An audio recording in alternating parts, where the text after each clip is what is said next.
Welcome everyone, it's homecoming week here at South Kitsap High School, and tonight the Wolves will host the Roughriders from Port Angeles here at Joe Knowles Stadium on this brisk October evening. I'm Darren Bowden, and joining me in the booth again tonight is Mr. Football himself, Phil Wilson. And Phil, welcome again to the booth. Oh, thank you very much, DB. Sorry about that hesitation there. Well, last week we saw a wonderful performance as the South Kitsap Wolves are coming off a 35-7 victory over Shelton. And Phil, what kind of things do you think we'll see from South Kitsap tonight? Well, I don't know. What do you think? No, I'm just joking. I expect to see South Kitsap's defense really take it to the who are we playing? Port Angeles, because I went to the game over in Shelton and drove 40 minutes just to see South Kitsap really tromp on Shelton. And ever since that Central Kitsap loss, the defense have really come together, and the offense will do what they've always done, which is produce touchdowns and work the red zone. Well, it was probably one of South Kitsap's better defensive performances of the season, and tonight should be a great game as the Wolves enter tonight's game with an overall record of 6-1 and could clinch the Bridge Division of the Narrows League with a win over Port Angeles. Port Angeles, having one of their better seasons of the year, comes into the game with a 5-2 record and tied for third, so there are some big playoff implications at stake here. Port Angeles' future will also wait for the outcome of another game tonight, and I think we're going to try and throw it down to the sidelines here to Ben Blankenship. Ben, are you there? I'm Ben Blankenship here at Joe Knowles Stadium tonight, where SK faces Port Angeles right now. The coin toss going on. I'll be your sideline reporter tonight. We're going to take it back to the announcers.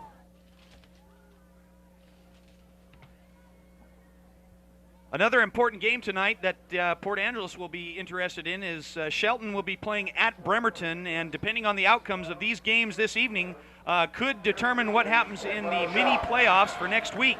If the Wolves can win tonight and if Wilson defeats Capital, then South Kitsap would most likely face Capital High School in a crossover game to determine who would go on to state. Well, the Wolves come into tonight's game with some momentum, especially after last week's 35-7 thrashing over Shelton. South Kitsap had their best defensive effort, shutting down the high climbers, and much of the credit has to go to the excellent play of the linebackers and defensive line. The Wolves are led by number 4, Andy Sund, a 6'1", 198-pound junior who leads the team with an amazing 89 tackles. And not far behind Sund is another outstanding linebacker in number 13, Chris Anderson, who is a 5'9", 201-pound sophomore. And Coach Sigurdsson has got to be happy knowing that he has such a great linebacker core coming back from this year, Phil. Yes, definitely. I think that, once again, ever since that Central Kitsap lost the defense, we knew they had talent, but we just didn't know if they could work it together, and they've shown that they can do that now. Well, the Wolves had sent out all seniors to be captains tonight, as it is senior night, the last senior home game, last regular season home game, as the Wolves come out and they have deferred and will kick off to the Roughriders. The Roughriders, of course, will also have to deal with the strength of the South Kitsap Wolves, which is the offensive line and the running of number 34, Ryan Cole, as we're underway for the kickoff, and it's a swift kick to the left side, fielded by one of the Roughriders who gets the ball at the 20-yard line. He heads up straight up the middle and doesn't get much, about 8 yards on the gain, down to about the 29, where the Roughriders will take over 1st and 10. Little hesitation right there by number 3, Jesse Long. He's a junior, 5'8", and 176. Expect to see the special teams for South Kitsap really do a good job as they have all season.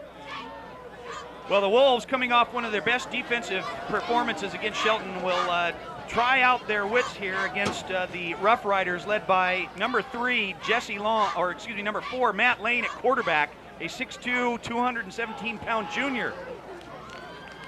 Long hands the ball off straight up the middle on a counter play.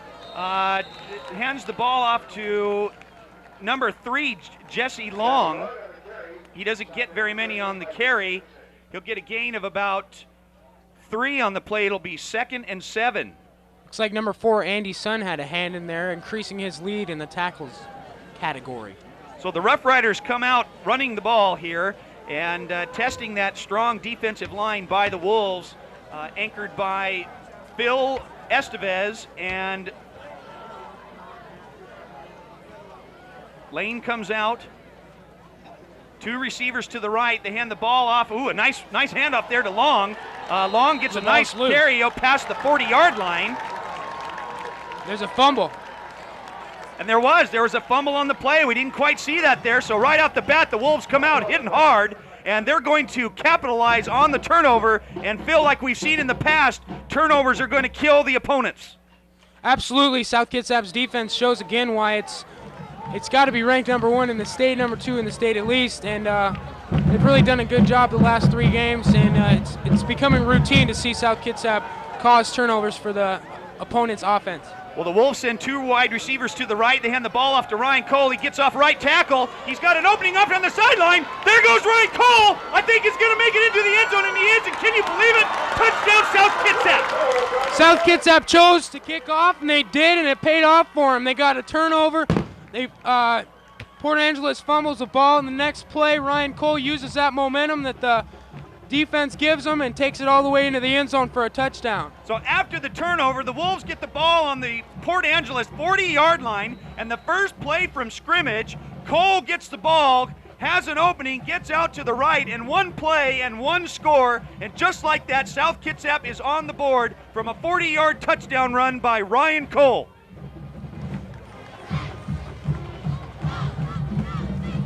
So the Wolves are here on the board early on as they go for the extra point. It is up, and it is good. So the extra point good by number 5, Hiram Davis. And the Wolves take an early lead, and they only take a few seconds to score on that play. 7-0 Wolves, and Phil, with the strength of the offensive line and the running back of the strength of running back Ryan Cole, it could be a long night for the Port Angeles Roughriders. Yes, I'd have to agree. South Kitsap's offense has a lot of talented players, and they've come together as a team, and they've really shown that they can put points on the board when needed. And also the South Kitsap backups have done a really good job also for the running back Ryan Cole you mentioned, and there's also number 24 Victor Valle, who's done an excellent job. Well, we said at the beginning of this game that the Roughriders would be facing a strong running game from the Wolves, featuring number 34, a highly recruited running back, Ryan Cole, as Hiram Davis kicks the ball off to the Roughriders, and it's fielded at the 15-yard line, and he doesn't get much on the run back there. Trying to get a number there to see who actually returned that. Didn't quite get a number, but they get about 10 yards on the return, where the Roughriders will have the ball 1st and 10 from their own 27. So add a 40-yard touchdown run on 1 play from Ryan Cole, and he already has a state-leading 1,533 yards on 159 carries and an amazing 20 touchdowns. So Cole is off to a big night so far as the Roughriders send 2 wide receivers to the right side. Lane looks over, hands the ball on a quick draw straight up the middle to Long, stays on his feet, but he doesn't get much on the play. We're going to call it a gain of 2, where it'll be 2nd and 8 for Port Angeles. Good job right now by the South Kitsap defense and special teams core right here. And I haven't seen Port Angeles throw the ball yet. I expect to see him at least give it a try this time, and they'll be facing a great secondary, as we've shown with Travis Vetters and Sean Banks. Lane looks over the defense, but there are flags flying all over the place, and the hard count could have distracted the defense, but Port Angeles looks like they're heading backwards. No, actually, it was a hard snap count on Lane's part. Nice job by the quarterback for Port Angeles, and offsides for the Wolves. So instead of 2nd and 8, it's going to be 2nd and 3.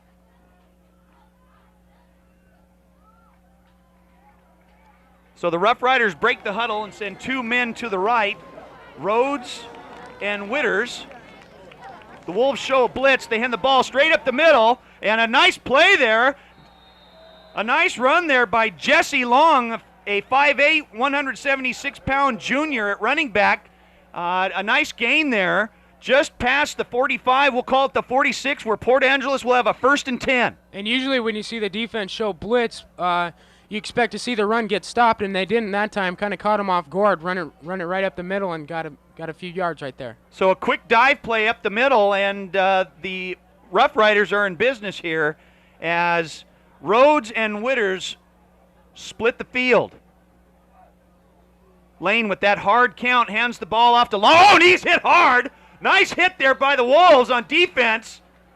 That was number 45, John Enbaum. It's good to see Enbaum back after he has been out with a little bit of injury, but he's pumped and ready to go and doing a nice job here tonight. Nice job right there by number 45, John Enbaum. Looked like a pack of Wolves right there. And number 17, Jared Stevenson, got a hand in there. Enbaum, part of that strong linebacker core that helps strengthen the Wolves. I'm sorry, I look like number 7, Caleb Anderson.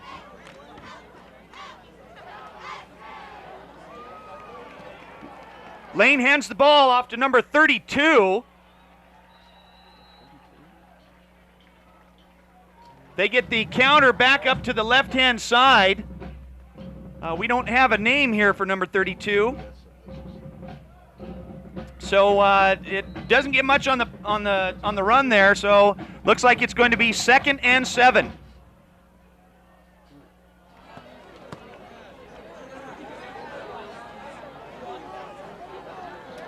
So Port Angeles on the move here, nearing midfield, sending wide receivers to both sides of the field in the I formation.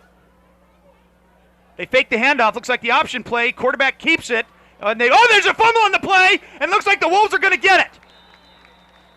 And they do. Another fumble by Port Angeles. Nice defense there. Looked like the Roughriders were trying to run the option, and Lane had a difficult time hanging onto the ball. Wasn't sure if he was going to hand it off or keep it, and he kept it and stayed out on the left-hand side, and he ended up fumbling the ball. So another turnover here that will most likely benefit the Wolves. Good job by South Kitsap in keeping track of that option right there. Hit the guy hard enough to make the ball pop out.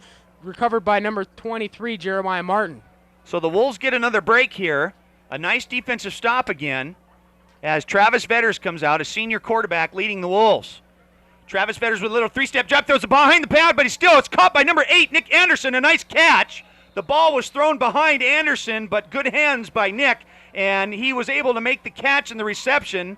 About an 8-yard gain on the play near the 35-yard line of Port Angeles. We'll call it 2nd down and 2 yards to go. That's a good little route run by Nick Anderson. We've seen him do that before to the right side.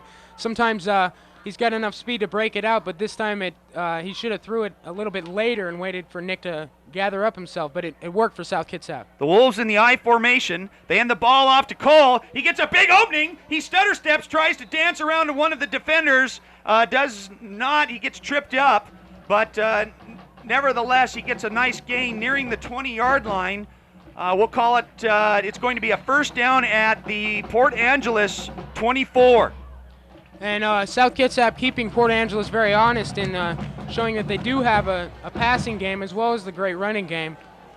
Well, that great running game is fueled by an excellent offensive line there, especially on the left side for Chris Kruger and Ben Duncan, as the Wolves send 2 men off. It's a quick handoff up the middle to Phil Thomas, and he gets down to the 20-yard line.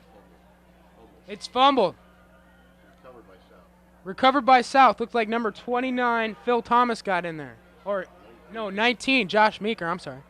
So both sides having a little bit of difficulty hanging on to the ball here, but the Wolves recovering their own fumble, and the ball will be at the Port Angeles 18-yard line as the Wolves are threatening to score again as Mayfield splits wide to the right. Vetters pitches the ball to Cole. He's getting a few blocks, but he's trying to turn up inside. He stays on his feet. Nice tackling by Port Angeles. Cole may have gotten a couple on the play, but it'll be 3rd down for South Kitsap. And there's also a flag on the play, DB. It could be a block in the back on the play, so we'll have to wait and see what the officials call here. That looked like a good route run right there by some good blocks being set up, but Port Angeles looked like they were ready for it, DB. Cole got the pitch, headed right, but there were some Port Angeles defenders there staying home, very well disciplined, and flushing out the play, even though Cole was able to get a couple, but looks like it'll all be coming back.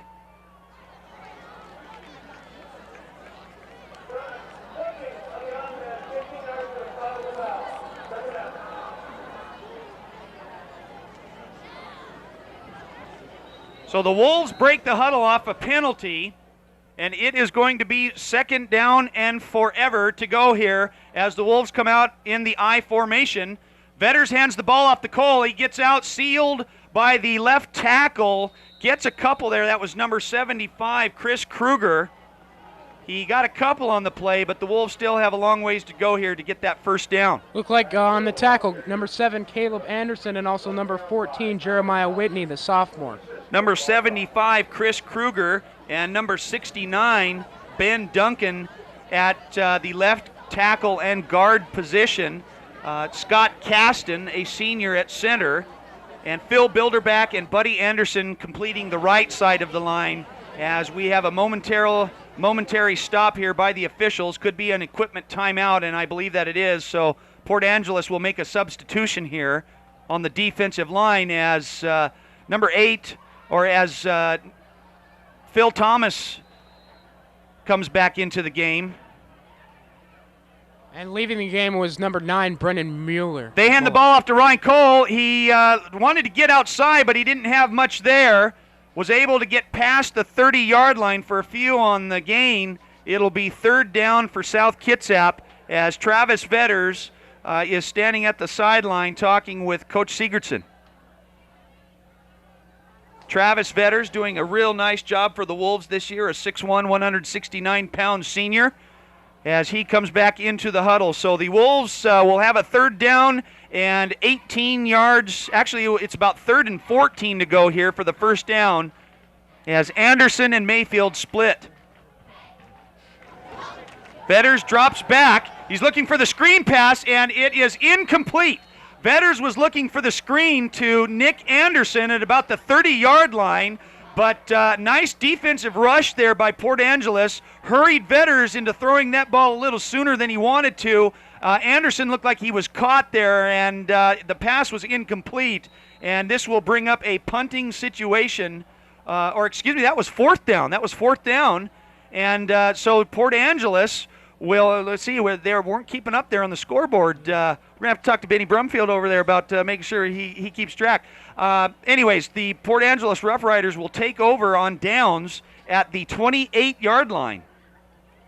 Lane hands the ball off to number 32, and he's not going anywhere. He's stopped by that defensive line for South Kitsap. Number 13, Chris Anderson, and number 45, John Embaum. Nice defensive play.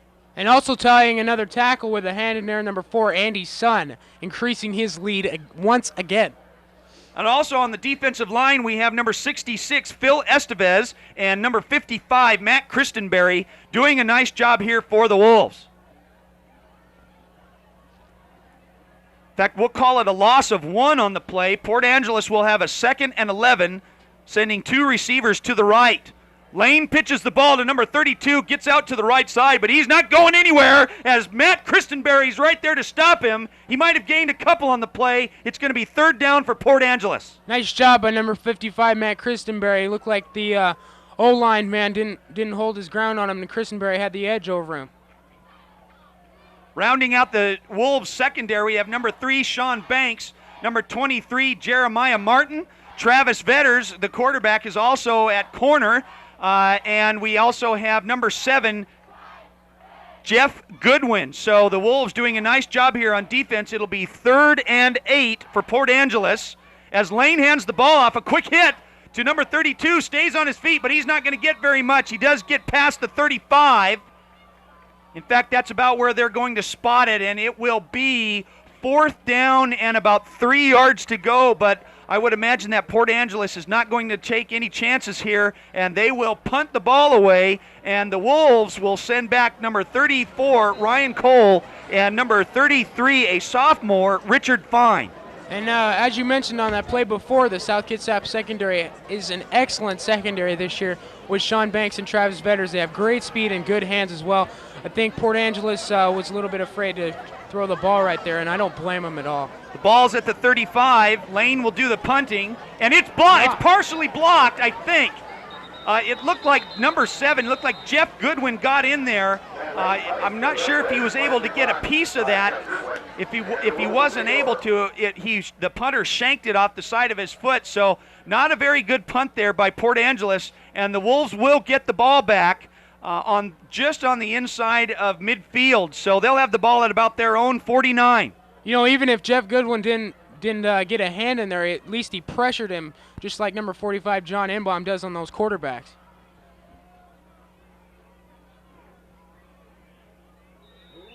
Oh, nice. That was a nice hard count there as well by Travis Vetters, drawing the Port Angeles defense off sides.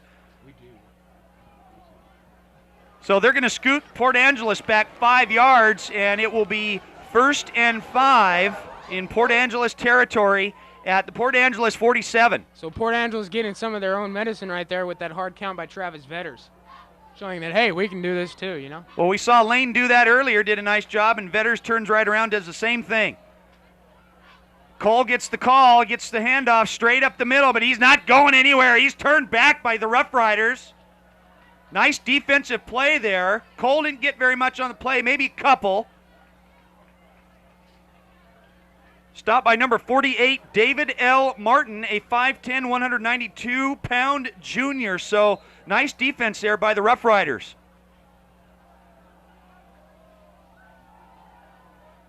So the Wolves looking to capitalize here. Their first play from scrimmage, Ryan Cole with a 40-yard touchdown run. The Wolves from the 45, they hand the ball off to Cole. He tries to hit us the whole heart. He does. Ooh, nice tackle there by number 5, Jordan Rhodes.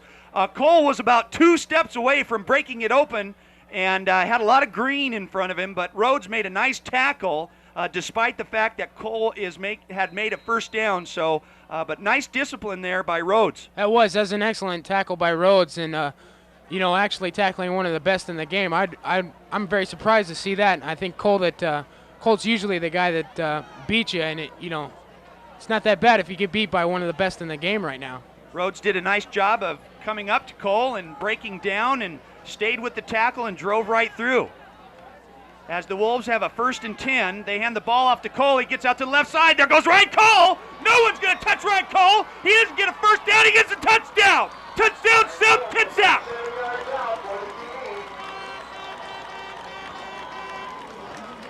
Nice job right there by number 34, Ryan Cole, celebrating in the end zone, just doing what he does best, and that's getting touchdowns and eating up those yards.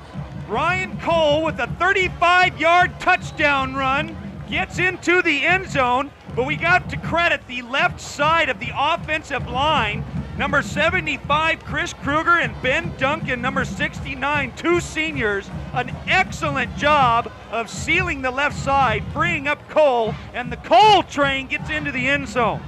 Kicking for South Kitsap with the PAT, number 5, Hiram Davis, and it is good.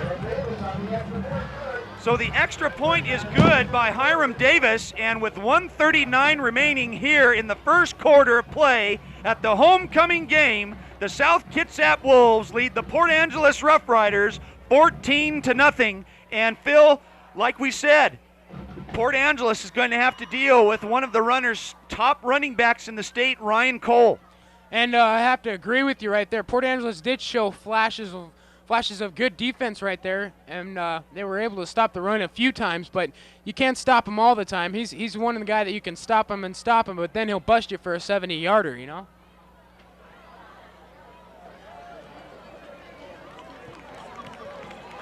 So kicking for South Kitsap, number 5, Hiram Davis.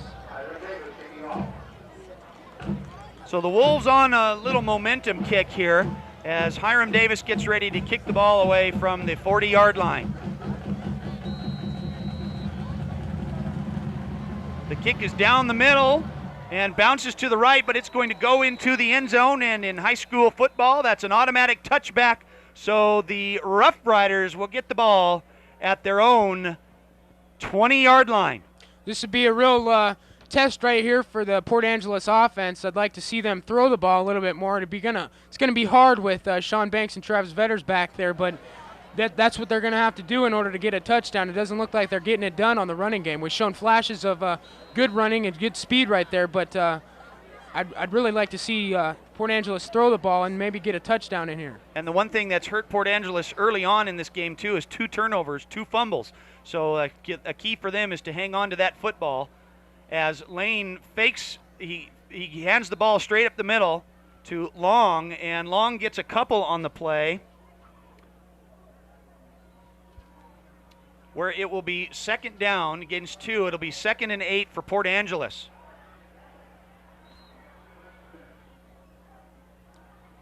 So Port Angeles going with the running game here early, and they've done a pretty nice job of controlling the ball, getting a few large gains here at a time, but they just need to hang on to that ball and not turn it over as the Rough Riders break the huddle. Lane looks over the defense. They hand the ball off to number 32. He tries to get up and over the middle, but he's not going anywhere as Kristen Berry and Estevez are right there for the stop. Nice defense for the Wolves, and it'll be a gain of a couple on the play. It's going to be 3rd and 6 for Port Angeles. So 3rd and 6 in the first quarter with around 41 seconds left, 42 seconds left, and the Wolves leading 14-0.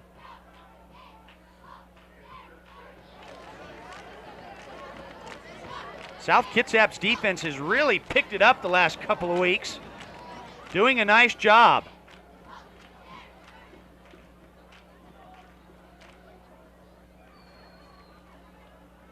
Lane fakes the handoff. He's looking straight down the middle. He's got a man open. Oh, and it's caught. It's caught. He's caught at the ball at the 30-yard line. A nice pass play from Lane to number 86, Henry Ox. And nice pass and catch play there. A huge gainer on the play. Just past the 30-yard line into the South Kitsap 29. Nice job right there. I couldn't stress it enough. I wanted to see Port Angeles throw the ball, and when they do, they get it done right there. And they didn't turn the ball over. That's excellent right there. And a nice job by number 8.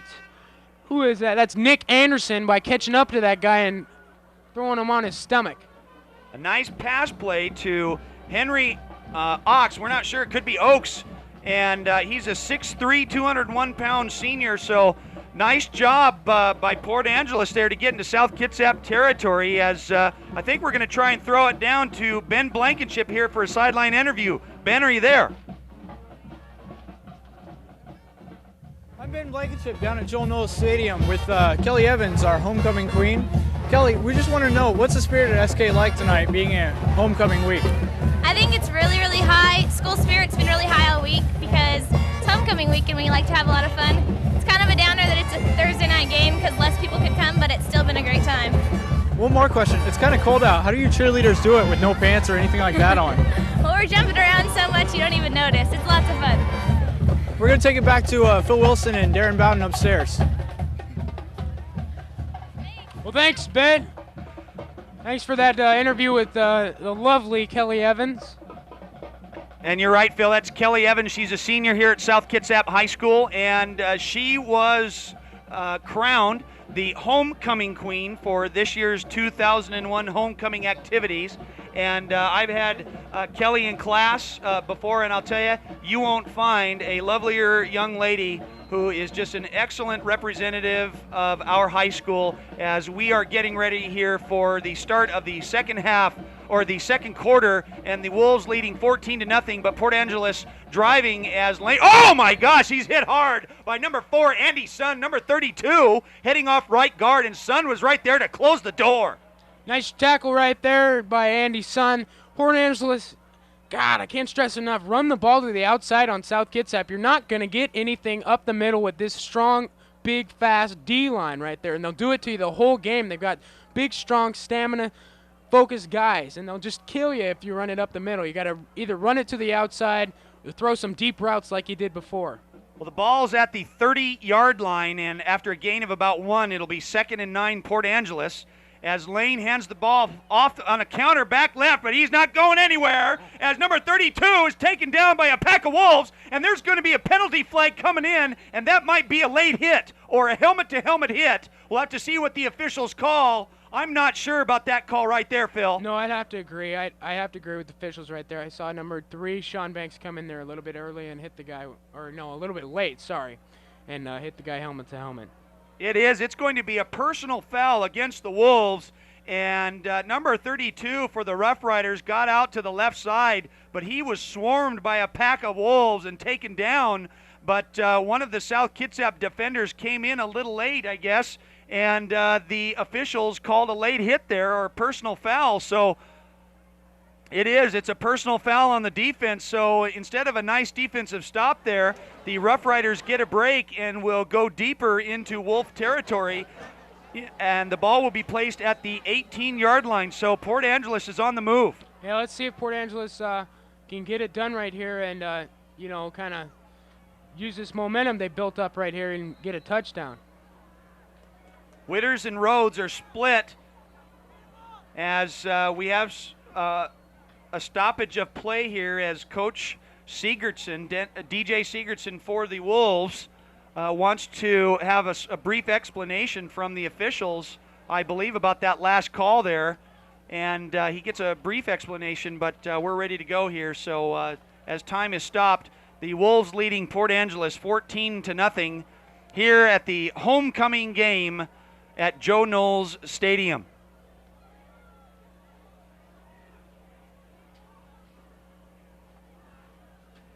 And folks, we'd like to tell you that Dr. Beverly Cheney, our new district superintendent, is inviting community members to meet with her one-on-one. If you'd like to talk with her about the South Kitsap School District, contact the district office to make an appointment. You can reach the South Kitsap School District at 876-7300 as we are ready to go here as time was stopped. So the Rough Riders come out and send Rhodes to the right and Witters left. Lane looks over the defense. He rolls out. He rolls out to the right. He's got a lot of room. Oh, he's got a man open. Oh, and it's incomplete. Lane had I can't believe he didn't run on that play. He had a man wide open, but the pass looked like it was intended for number 5, Rhodes, but the pass was incomplete. He led him just a little too much, but I'll tell you, if Lane takes off and heads upfield, he had a lot of green in front of him and could have even gotten into the end zone. I'd have to agree. He had all the time in the world on that play to get the job done, and he didn't. He overthrew it, and it looks like we might have an injured player down on the field. We haven't got a number on that guy yet, and we do. It's a South Kitsap player there, number 70, Robert Dunn, a 5'8", 232-pound lineman for the Wolves, a junior, but he looks like he will be helped off there, maybe shaken a little bit, but I'll tell you, our athletic medicine crew is the finest in the state, so led by Frida Kohlberg and Patrick Olson. So as we're getting ready to go here, the Rough Riders send 2 men to the right. They send Rhodes and Witters to the right. Lane hands the ball off. Oh, a nice defensive stop there by 45, John Enbaum. He wasn't going anywhere. Attaboy Enbaum, and look at him. He's pumped. He's ready to go. This is homecoming. This is his senior year, and he's going to get some hits in there. Nice play by Enbaum. He stayed at home, very well disciplined, and it will be 3rd down and 13 to go for Port Angeles. And I'd like to stress that we saw that great play that the Port Angeles Rough Riders offense had drawn out, and they even faked me out. They threw the ball to the right side, and again, they're not getting anything done with this running game they have going here. I'd like to see him throw the ball and try and get a touchdown, maybe turn this thing into a game. Well, Lane didn't like what he saw, so he called a timeout here with 9:55 remaining in the first half, and the Wolves lead the Port Angeles Rough Riders 14-0. And we'd also like to announce to you that the South Kitsap School District needs substitute teachers and bus drivers. If you are interested, contact the district office. And I'm going to do it in my low Barry White voice right here. Note to parents, no school will be held on November 12th in recognition of Veterans Day. Plan accordingly for your students. And if you're also interested in knowing, on Monday, November 12th, that will be the first day of practices for winter sports for most. So contact your local high schools for information about when winter sports begin, or your local school district. And if you have a son or a daughter interested in turning out for a winter sport, you may contact your district and receive the necessary information. It's hard to believe that winter sports will be starting here soon. Yes, sir. Attaboy, Phil. That's what I like, is support up here. So Lane fakes the handoff. He's got a man coming down. He doesn't have anything. He rolls out to his left. He's being flushed out of the pocket, and he's hit hard, taken out of bounds at about the 12-yard line by the South Kitsap defense. Lane faked the handoff, dropped back. The South Kitsap secondary did an excellent job on pass coverage, and Lane was flushed out of the pocket, rolled left, and was finally taken out of bounds at about the 12-yard line. I'm sorry, DB. I'm just having too much fun up here. This is my senior year, and I want to enjoy it. But but this is homecoming, and Port Angeles. I mean, I stressed it enough, and they needed to throw the ball, and they actually tried to, but old number 4 Matt Lane couldn't get the job done right there. Let's see if they can do it right here with 2 receivers wide right. Well, it's 4th down for the Rough Riders. They pitch the ball out to number 32. He's got an opening. He makes a nice cut up on the inside, and he's in for the touchdown. Touchdown, Port Angeles. Nice job running to the outside. Had the wide receivers there to block for him. Spun, kept his feet moving. Goes in for the touchdown, turning this thing into a game. It'll be 14-6 if the PAT isn't good, but I'm sure it will be with 9 minutes and 39 seconds to go. Well, I think the Rough Riders caught the Wolves off guard there a little bit as Lane pitched to number 32. He made a nice move on the inside, came up to a backer, and shaked and baked a little bit there and was able to cross the line and get into the end zone for the touchdown. Nice job. I thought they had a hold of him, but evidently they didn't. And number 32 is also doing the kicking duties, and the kick is up and good. So with 9:39 remaining here in the first half, the South Kitsap Wolves lead the Port Angeles Roughriders 14-7. And Phil, this is what we saw earlier, and the Roughriders did a nice job finally hanging on to the ball, not turning it over, and controlling the ball here on the run. Yeah, it's one key if you want to play good football. You can't kill yourself by turning the ball over. And you know, it kind of worked out for them. They didn't turn the ball over this time, and what do you know? They get a touchdown. So this will be the first time that the Wolves receive the kick, and they will send back number 34, Ryan Cole, and number 24, Victor Baye, who also helped share in the running duties for the Wolves. He is a 5'8", 151-pound junior, and I got to tell you, Phil, Victor can do an excellent job of running the ball, as he has shown throughout the whole season. Yes, they've really used their running game, and they've used their backups very well. And when Cole needs a rest, Vaille's right in there, and he'll fill his shoes just nicely. Well, Valle is such a good runner, he could probably start for many high schools around the state if it wasn't for Ryan Cole. So anyways, a nice little squib kick here. It's going to be fielded by Valle at the 15, and Valle takes the ball and heads straight up the left side, but he doesn't have much of an opening there as he nears the 30-yard line, where the Wolves will take over 1st and 10. In fact, we will call it the South Kitsap 29. Pretty good job right there by Port Angeles Roughriders special teams. They didn't get a very good kick, but they used what they had, and they swarmed him.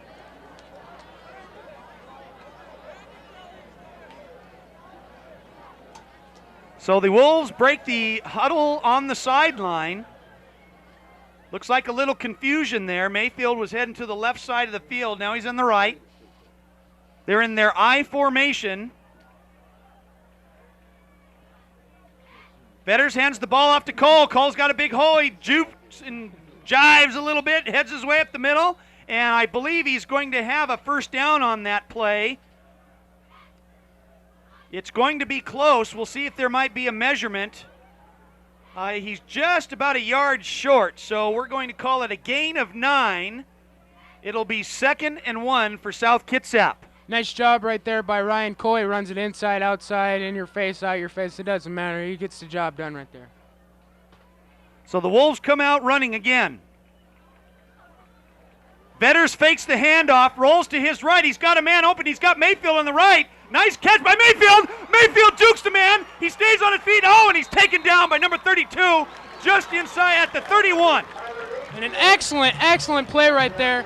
Good job by Tyler Mayfield to juke that guy right out of his shoes and then stay on his feet and run a little bit up the end zone just to get a few more yards. A nice throw by Travis Vetters, and Tyler Mayfield caught the ball at about the 45-yard line. As the defender went flying over the top, Tyler ducked down, stayed on his feet, and was able to make a big gain on the play. So first down for South Kitsap at the Port Angeles 31. You have to be very impressed with number 11, Travis Vetters, right now. There's a quick handoff up the middle to Phil Thomas, but he's not going to get much on the play. He probably might have gained of 1 on the play. Got to the 30. It'll be a gain of 1, 2nd and 9 for the Wolves.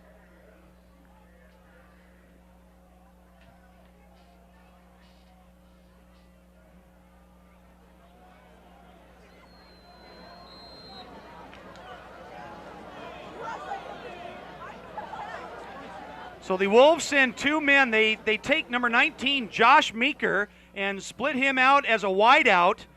They hand the ball off to Cole. He hits the line hard, and he stays on his feet, and he's just barreling over Roughriders. A nice gain by Cole, a gain of about 13 to the Port Angeles 17-yard line. Cole got the handoff and just started driving those legs, and I'll tell you what, it's hard to take down Ryan Cole. Yes, definitely. That guy's max, that guy's bench, that guy's squat is just amazing.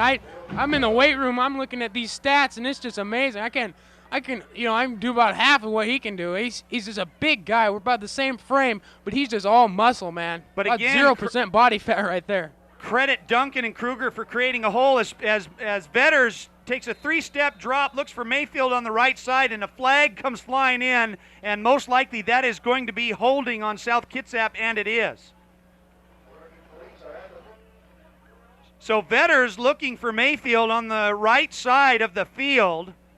A little streak pass down the right side, overthrows his man, but it was all for naught, as the Wolves will be called for holding. And South Kitsap really showing their versatility right here. Port Angeles not showing me very much. They can run the ball, but they've really had one big pass play. South Kitsap has a 2 right here, and we know they can run the ball, but we also see that they can pass the ball. And Travis Vetters and people like Tyler Mayfield and number 8 Nick Anderson, with those good receiving core that they have, they can really put the wood to you on when they pass the ball. So we'll scoot the Wolves back another 10 yards. It'll be 1st and 25. They have a little quick hit out to Josh Meeker. My man Meek! Nice catch for Meeker. He only gets a couple on the play, but it's good to see Josh out there making a catch. And I got to tell you that Josh Meeker is one of the primary receivers for Vetters on this offensive team. Yes, he has. He's got pins in his hat right now for how many touchdowns he's got. I asked him if he's going to get up there with Ryan Cole. He said, oh, maybe I'll have to pick it up a little bit. I'd like to see him get a touchdown in this homecoming game right here. Meeker doing a nice job for the Wolves this year, as it'll be 2nd and 18. They hand the ball off to Cole. He sidesteps his way. Oh, he slips, stays on his feet, switches the ball in the hand, but he is taken down. Nice job by Cole there to stay on his feet. Boy, it's fun to watch him run, and he gets down to the 13-yard line where it's going to be 3rd down for South Kitsap. What a pretty run by Cole. That was. Any other running back, inexperienced running back, would have slipped and fell on that slippery grass, but he knows what he's doing. He puts the hand down, pushes himself back up on the ground, gets a few more yards, keeps his feet moving. We were talking about Josh Meek earlier, my man Meek, who's leading the Wolves in receiving with 26 catches for 363 yards at about a 20-yard average. So Maker doing a heck of a job for the Wolves. As Vetters hands the ball off to Cole, there goes the Cole train straight up the middle, and I think he's going to have the 1st down. Nice job right there, Ryan Cole, by powering his way up through the middle right there. Port Angeles not showing me very much on that D-line. They're big, but they can't stop Ryan Cole. Nice job right there by the South Kitsap O-line, too. Nice job by the Wolves there.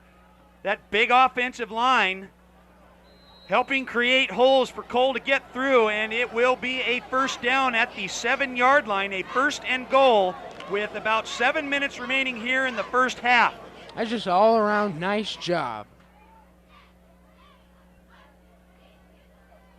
Now Thomas lines up on the line of scrimmage. They hand the ball off to Cole. He gets out to the right side. Oh, he ducks under, stays on his feet, and he's going to get on into the end zone.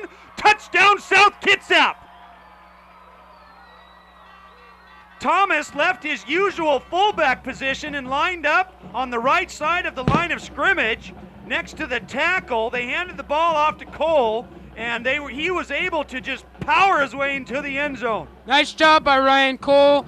Just keeps his feet moving, slips that tackle. You're going to bring down one of the best running backs in the state. What are you thinking, Port Angeles? No, I'm just joking. But Ryan Cole, he just proves it time after time after time. He gets the touchdown, gets another 6 points for South Kitsap. So the Cole train doing some more running here as the Wolves go for the extra point, and it is up and good by Hiram Davis. So the Wolves get on the board again here with 6:45 remaining in the first half, and they lead Port Angeles 21-7. And Phil, we failed to mention that before that series, Ryan Cole had 9 carries for 97 yards and 2 touchdowns, but add some more big gains on that play and another touchdown as we see another penalty flag come flying in here, and I'm not sure what's going on. We see Coach Sigurdsson talking with one of the other coaches down on the sideline, so not sure what the call is here, but could have been something that one of the coaches said to the officials, so we're waiting to see what happens here. I didn't quite see what happened. And neither did I.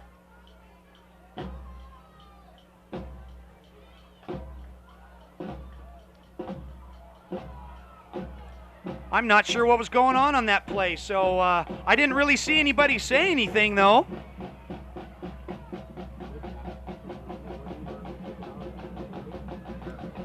Well, the only thing that I could think of is that maybe there were too many players and coaches and trainers down in that corner, and they have a specific area in which they need to stay in, and some of those people could have come out of that little box area, but oh well, I guess we'll never know as the Wolves kick the ball off, and it is fielded by the Roughriders at the 25-yard line by number 9, Chris Johnson. And he's 5'9" junior, 171 pounds, doing a nice job by fielding that kick on the sideline, then bringing it out to the middle. He fielded the ball at the 25 and gets out to the 42, so a nice return there, as Port Angeles will have a 1st and 10 from their own 42.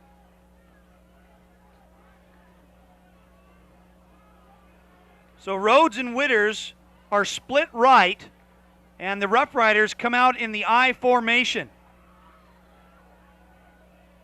Lane hands the ball off to 32 on a nice counter play, but he's not going anywhere. He's got another pack of Wolves taking him down, led by number 7, Jeff Goodwin.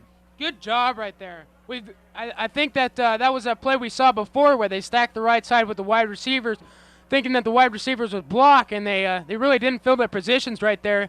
And 32 doing all that he can, man, to get around those guys, but he just couldn't do it. Jeff the Giant Goodwin, a senior, leading the tackle on that play, doing a nice job. A gain of only 2 yards. It'll be 2nd and 8, Port Angeles.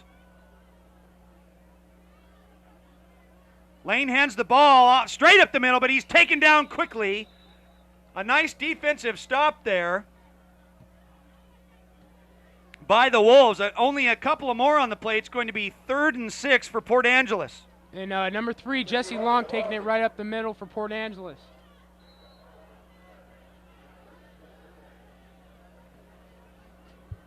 And I'd have to say Port Angeles is playing a little bit too conservative right here. When you're down by 14 points, you really need to throw the ball, bring out your old trick plays, maybe do a few options and things like that, and see if they can throw the ball and get something going here for the Rough Riders. So Port Angeles sticking with the running game as they hand the ball off to the right side.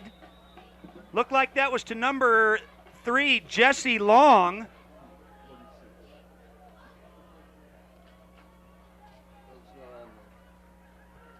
Actually, it was handed off to number 46, but we don't have a 46 on our roster, so looks like, Phil, we're going to have a nice guessing game going on here all night, trying to name these players for Port Angeles. So let's just say number 46, Bill Smith.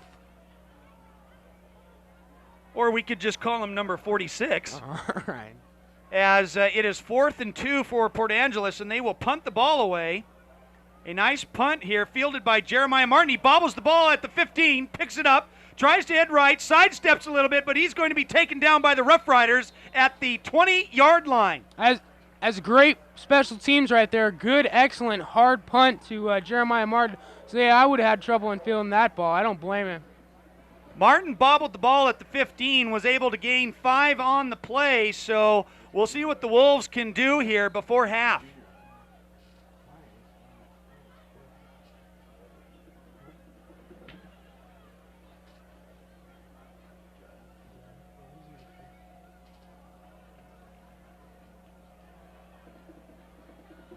Here come the Wolves, breaking the sideline huddle again, and we could see a big play here.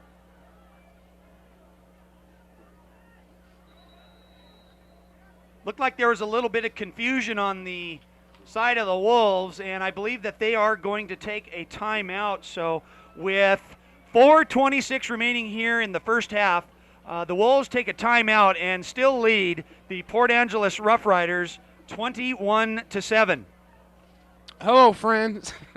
The parent conference week will be coming up in November. They will be held in all junior highs and elementary schools. Contact the school district office for schedules at 876-7300. Thank you for that lifting and uprooting announcement, Phil. We're having a lot of fun up here in the booth, and we'd also like to mention, Phil, I forgot to mention this earlier, that one of my dearest friends, Mr. Doug Bolton, who is a teacher over at Cedar Heights Junior High School, is here doing the stats for us tonight. So we really appreciate you being in the booth, Doug. And all his job is right now is keeping track of number 34, Ryan Cole, seeing how many touchdowns he can get in this game. So the Wolves break the huddle. Quick handoff straight up the middle to Thomas, but he's not going anywhere. He may have gotten 1 on the play. We'll call it half a yard. We'll call it 1. It'll be 2nd and 9 for the Wolves. And I do have to mention that that Doug is the school librarian over at Cedar Heights Junior High and a master statistician. So thank you for joining us here tonight, Doug. So the Wolves break the huddle. Practically no gain. We're still going to call it 2nd and 10 here as they send Thomas to the left side. They hand the ball off to Victor Valle. Victor takes the handoff. Oh, and he fumbles the ball. And I think he kept it. I think he got it. I think he was able to fall on his own fumble. So a scary moment there for the Wolves, as if the Port Angeles Roughriders get that football there, that's well into South Kitsap territory. And, boy, they got to be careful and hang on to the football here tonight. Yeah, good smart play right there by Valle to keep hold of the ball, you know. Port Angeles would have been able to take advantage of that and show us a little flash of their passing game. But not in the meantime. Here comes South Kitsap. So Port Angeles doing a nice job here on defense as the Port Angeles coaches are discussing a matter of some sort with the officials on the sideline here. So we'll see if we can get this rolling here. Well, it looks like everything is going to be set. The officials look like they're ready to go. And the clock will start here. So it'll be 3rd and 2. It'll be 3rd and 3 for the Wolves at their own 28. Hand the ball off to Victor Valle. He stays on his feet. Oh, there goes Victor. Oh, a nice cut by Victor. Oh, and he's tripped up. Oh, he just had that one guy to beat. Who is that? Number 18 or either number 10. But doing a very nice job of keeping his feet moving, showing us his great speed. He just had that one guy to beat. Had all that green out there. Could have busted out an 80-yarder, but instead he just gets a first down. But that's all right. South Kitsap will take that. Duncan and Kruger sealed the left side of the defense, and Valle was able to get through, and he had one man to beat, but the Port Angeles defender tripped him up. But still, it was a nice gain by Valle. 1st and 10 for the Wolves at their own 40. As Vetters fakes the handoff, rolls out to his right. He's flushed out of the pocket. He's got a man open. Oh, nice defense. Nice defense by Port Angeles. Number 5, Jordan Rhodes. Vetters had Mayfield open on the right side of the field, but Rhodes comes flying in, and he knocked the pass down. Yeah, Jordan Rhodes, being an experienced senior, 5'11", 162 pounds, saw that play once before, recognized it, and headed over to Tyler Mayfield, and just tip the ball away. That's a good thing he did, because otherwise Mayfield was going to bust that thing out. So an incomplete pass gives the Wolves a 2nd and 10 from their own 40. As Mayfield splits wide to the right side of the field, they hand the ball off to Valle, and he's hit hard at the line of scrimmage, and he's taken down by the Rough Riders defensive line there. Not much on the gain. Victor Valle doing a nice job of hitting the hole hard, but boy, he was met there by a couple of Rough Riders. He might have gotten one on the play. We're going to call it 3rd down and 9 for South Kitsap. So Port Angeles doing a nice job here on defense. Yes, definitely. They showed in the first part of the game they weren't ready for the South Kitsap running game. It looks like now they are. Vetters fakes the handoff, rolls out to the right, gets some good blocking. He's got a man open in the middle. Oh, and he throws it behind it. It's intercepted. It's intercepted by number 32 for Port Angeles. Vetters was looking for Richard Fine in the middle of the field, but he threw it way behind, and it was intercepted by number 32. So a costly turnover by South Kitsap, and Port Angeles will have the ball at their own 47. And a nice job by number 32, Renaissance Man. Gosh, he read that pass perfectly. He scores touchdowns. He got a touchdown in his running game. Then he kicked the PAT. 7 points for number 32 and a turnover recovery. So a costly turnover by South Kitsap, and Port Angeles has a shot here before half to try and get into the end zone. Lane fakes the handoff, rolls to his right. He's got a man open, and it's a nice catch by number 86, Henry Oakes, a 6'3 senior. So the Rough Riders on the move here, doing a nice job, a gain of about 13 on the play, making it to the South Kitsap 40. Rough Riders doing a nice job right here, using that momentum of the turnover, and that Henry Oakes, number 86, senior 201, it's a big guy, can run those inside routes. Lane hands the ball off to number 32, but he's not going anywhere. Nice stop by the defense there at South Kitsap. Number 66, Phil Estevez with the tackle. Nice stop by Estevez there as the officials are going to stop the clock here. Port Angeles will call a timeout. So, like we said, a costly turnover by the Wolves here, an interception. Travis Vetters trying to hit Tyler Mayfield, and the Rough Riders will capitalize here on the play. Don't forget to watch Wolf Tracks, produced by the Advanced Video Production classes here at South. This is a national award-winning program shown Thursday evenings at 7:30 right here on BCAT, your local public access channel.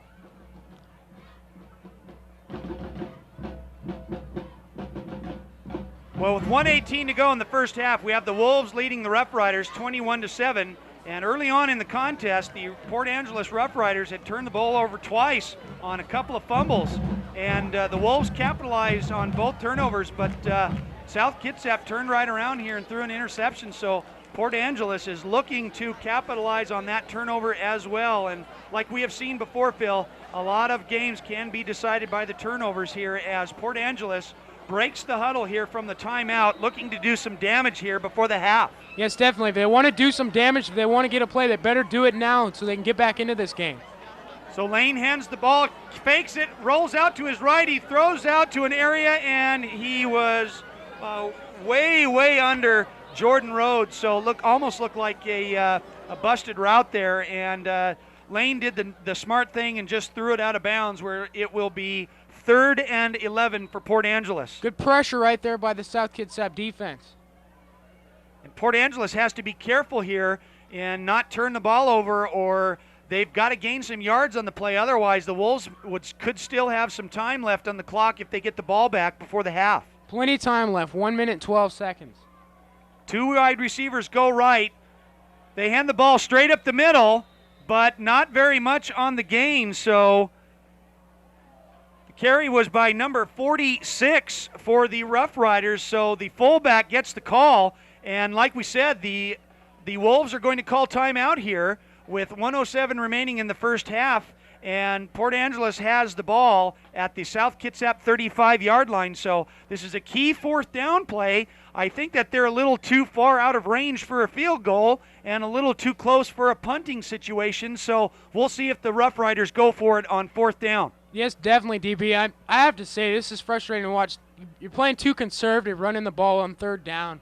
Just this is what you need to do when you're down 14 points. You need to throw the ball. You know, you can keep them honest by making sure they don't zone out by running plays and running pass plays. But you got to throw the ball if you're Port Angeles. So what'd you do in this situation, DB? Did you go for it? Well, I would think that the Rough Riders will go for it here, and I kind of look for a pass play, maybe Lane rolling out to his left, and if nothing is there, I just give him the go to run the ball. So we'll see what he does. He drops back, looks for a man. He's got a man open. Oh, nice pass. Nice catch, too, by Rhodes. Nice job. Nice route run by Rhodes. Was ahead of both of the South Kitsap secondary. Had two guys covering him, but outran both of them. An excellent route ran by Rhodes, and a very well thrown ball by Lane. And the Rough Riders will have a first down at the South Kitsap 23-yard line. So Port Angeles on the move here before the half is over. Lane looks over the defense.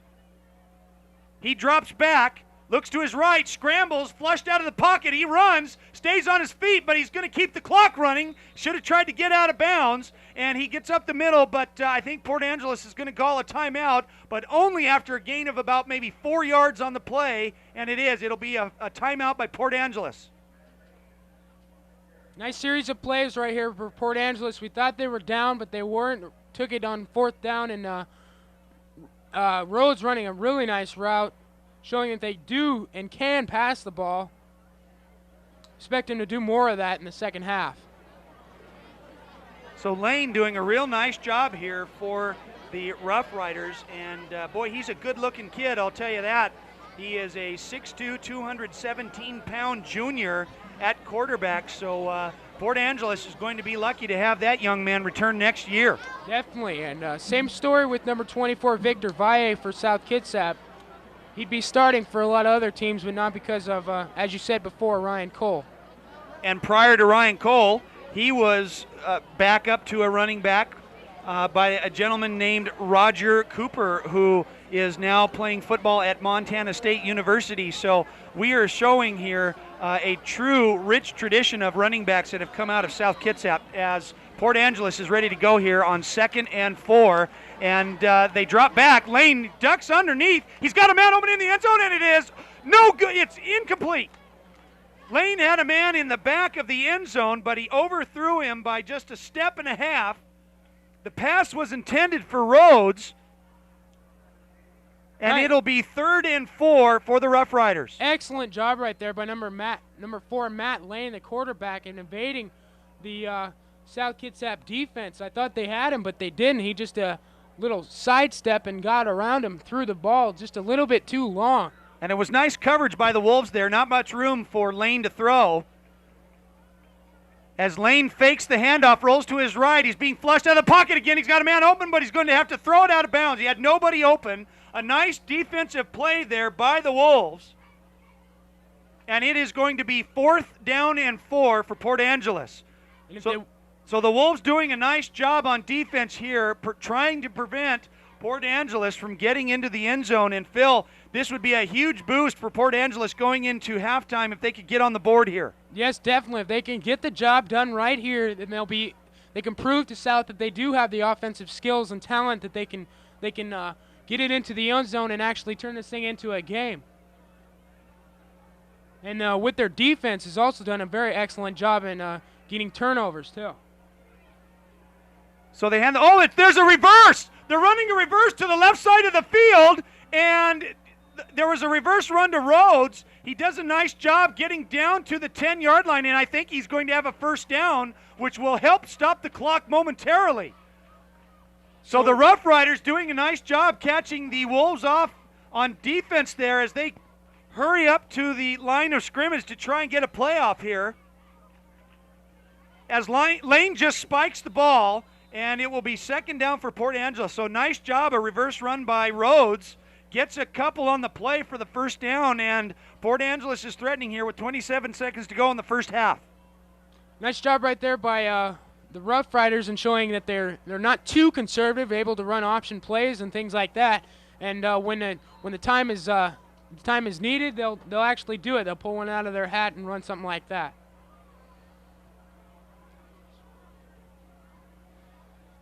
So here come the Rough Riders, as one of their key players in this drive is Ben Rhodes, number 5, who split far to the right side of the field. Lane drops back, looks in the middle. He's got Rhodes in there, and he overthrows him. Just a little too high there for Rhodes, but he had him in the end zone. Number 23, Jeremiah Martin on the coverage for the Wolves. It'll be third down for Port Angeles. Definitely excellent route. Rhodes fades. Rhodes goes right, beats his coverage, just overthrew the ball. Man, that was tough to watch right there. Lane's been doing a nice job throwing the ball tonight, but just a little bit too high off of Rhodes' fingertips as the Rough Riders come out for a third down play.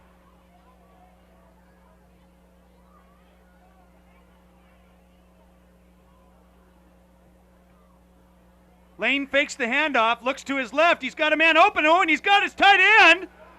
And I don't know if he got it. Yes, he did. Touchdown, Port Angeles. Nice job by Port Angeles Rough Riders, sticking it through there on third down, on fourth down. Doesn't matter. They get the job done. Takes them a little while to do it, but they get the turnover. It all started with the turnover and the interception by number 32. Good job passing the ball. Good job faking the ball with that reverse on fourth down. Really getting the job done. Star right here, number 5, Rhodes. That was an 11-yard touchdown pass from Lane to Oaks, and the Rough Riders are on the board here just before halftime as they attempt the PAT. And the kick is up, and it is good. So Port Angeles capitalizing off of a South Kitsap interception and turning it into 7 points, and they trail the South Kitsap Wolves 21-14 with 15 seconds remaining here in the first half. And Phil, Port Angeles is doing a nice job here against South Kitsap in the first half. Definitely. In the beginning, they were lax on ball control, turning over way too much, but they haven't been turning the ball over lately. They actually get South to do the latter, actually make them turn the ball over, and it really pays off for them to keep the ball. Nice job of ball control also, giving South Kitsap only 15 seconds to try and see if they can get a score in here, but I'm sure they're just going to kneel. Well, I would imagine that the Wolves will receive the kickoff, and whatever happens, if it is not returned back, they would probably just take a knee and go into halftime with a 21-14 lead here, not try and get too fancy before the half. So the Wolves will be back to receive the kickoff, Valle and Cole, as there's a little onside kick attempted here by the Rough Riders, but I believe it is going to be recovered by South Kitsap near midfield. And like I said, Phil, I think that South Kitsap's probably just going to take a knee here. Yeah, I wouldn't doubt it. Searson's got enough confidence in his offense he knows they can get the job done. Got enough talent on that team just to get as many points as they possibly want. So we'll see what the Wolves do here right before halftime. I better rephrase that. They can't thrash the Rough Riders. They can't do whatever they want. I mean, the Port Angeles Rough Riders are a very good defensive squad. Looks like they're going to go for one last play as they hand the ball off to Cole. Cole stays on his feet. Can you believe this? There goes Ryan Cole. Is he going to make it in? He is. Touchdown, Ryan Cole. The Cole train gets the call. One play, one run, touchdown, South Kitsap. And in 12 seconds, Ryan Cole goes 51 yards for the touchdown. Nice job right there by Ryan Cole. South Kitsap really taking advantage of that onside kick that Port Angeles was hoping that would get on the ball further, but it ends up being around on the 50-yard line. Cole just takes the ball, beats all the people that are in his way, and takes it in for the touchdown. I just don't believe it. This is nuts. 4 touchdowns in the first half for Ryan Cole. As Cole comes off the sideline there after a 51-yard scamper for the touchdown, his 4th of the evening, as the Wolves go for the extra point. It is up and good. So Hiram Davis makes the extra point, and with 3 seconds remaining in the half, the South Kitsap Wolves lead the Port Angeles Roughriders 28-14. And just like that, right when it became a very close game, and it is still a close game, but Port Angeles capitalized off of a run here. Oh, nice job by Cole. Oh, what a hole. Did you see the hole open there by the offensive line?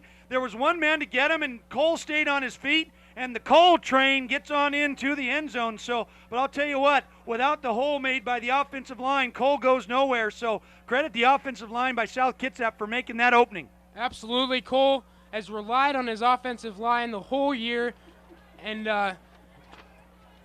he just he credits them with their good offensive line, and their. As Hiram Davis kicks the ball to the left side of the field, and it's fielded by Port Angeles, and as time expires here, and the South Kitsap Wolves go into halftime with a 28-14 lead over the Port Angeles Roughriders. And Phil, you know, I don't think you have enough papers here in the booth. You know, if you want, Phil, we could go back to my room here and I could get you a few extra dozen stacks of papers here. You know, we could just have you sit here on the side for a while and try and file through there. Oh, and excuse me, everybody. We have a special tape right here. Piece, excellent Emmy nominated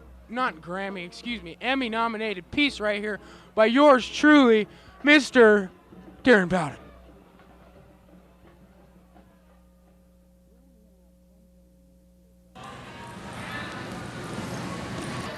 Here we have homecoming week here at South Kitsap High School, Spirit Week. We have dress-up days. We have the big football game and the big dance at the end of the week. And Miss Albertus, what does homecoming mean to you?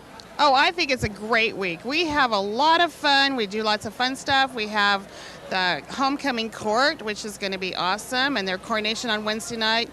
And, of course, the assembly. Assembly on Thursday, it's going to be out of sight. And the game on Thursday night, dance on Saturday. There's activities for everyone. You just have to choose to be involved, but it's a great week. Thank you very much. Here we have the ASB president, Josh Meeker. Josh. Yes. This is homecoming week, Spirit Week. We have several dress-up days. What is your favorite dress-up day? Well, this week probably it would have to be either Patriotic Day, you know, because definitely, I mean, you know, looking good, right?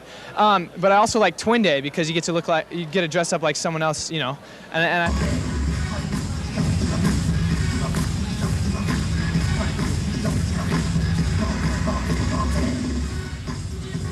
until the 31st. And did they have my color? No. A sequins? No. So we had to get it longer, then I have it altered. It was horrible. So we had to go to this other store to get the other one. And they didn't have it in red. They only had blue. So, oh my gosh. And it was horrible. So we're going out to dinner, right? Did he make reservations?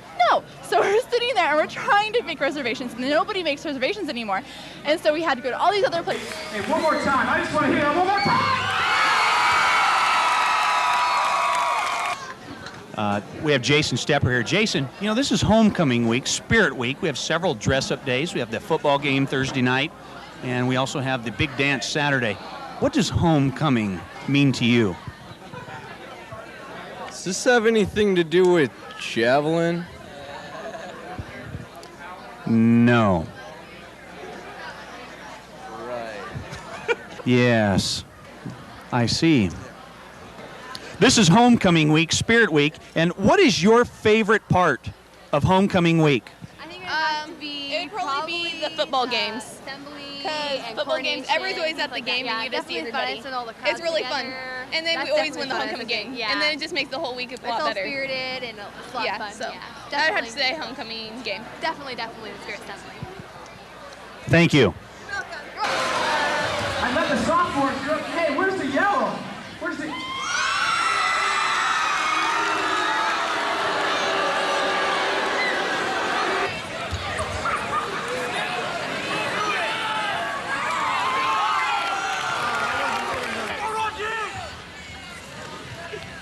Next up, we have Ditsy.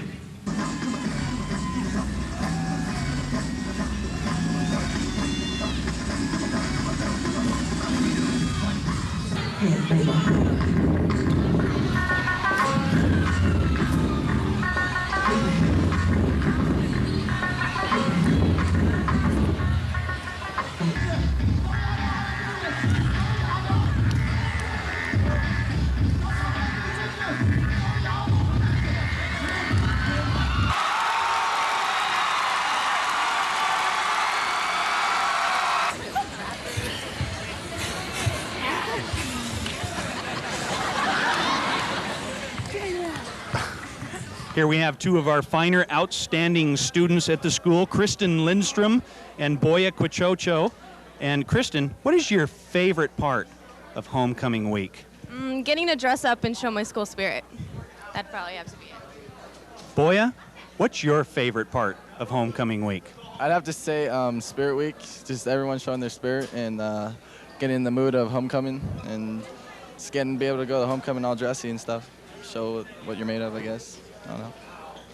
Yes.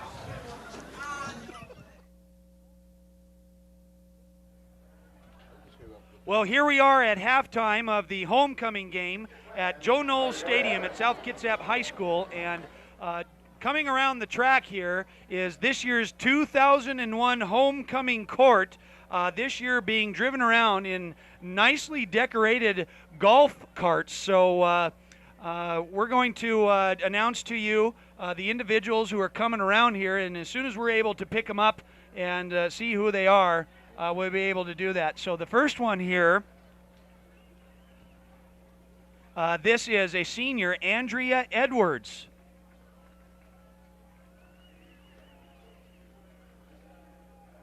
Andrea Edwards is being driven around by another senior, Tremaine Curry. And both of them working at Hollywood Video. Andrea Edwards plans to attend college and major in physiology and psychology. Tremaine Curry also works at Hollywood Video, plans to play basketball in college, become an architect or an engineer. And as each homecoming court member comes driving around, they will stop and have their traditional picture taken with the cheerleaders down below, who, by the way, there are a few of these cheerleaders who are members of the homecoming court. So coming around in the next cart that we have here is Nikki Washington. A good friend of mine, Nikki Washington, who is Roscoe, plans to be a flight attendant with her mom and also enjoys chasing boys in the meantime.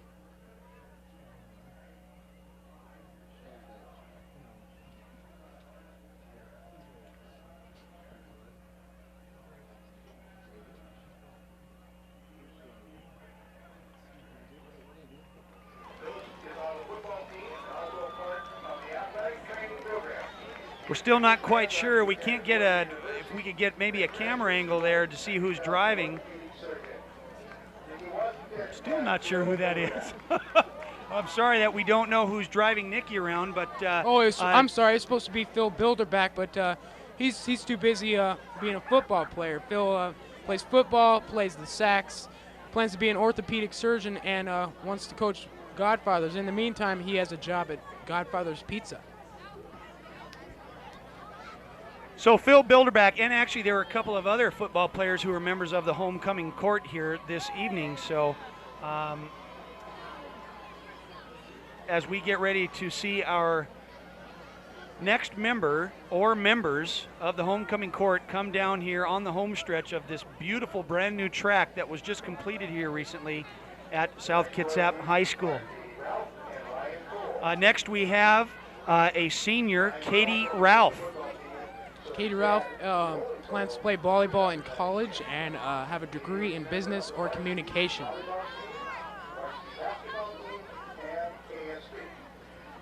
And who is supposed to be with her but is too busy playing football also is Ryan Cole, plans to play Division I college football, become a successful husband, father, and maybe fireman.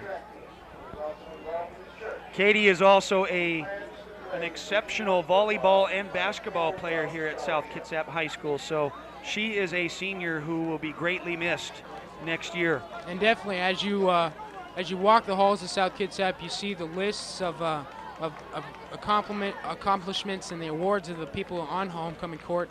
And Katie Ralph has to have the longest list of awards for sports and things like that. Well, Phil, I don't think that you can say it enough, but so far all of the members of the homecoming court who have come out onto the track here and the ones that will be coming around shortly, you can't say enough about all of these students, these young men and women here at South Kitsap High School who I have known for the last several years, and they are just wonderful young people.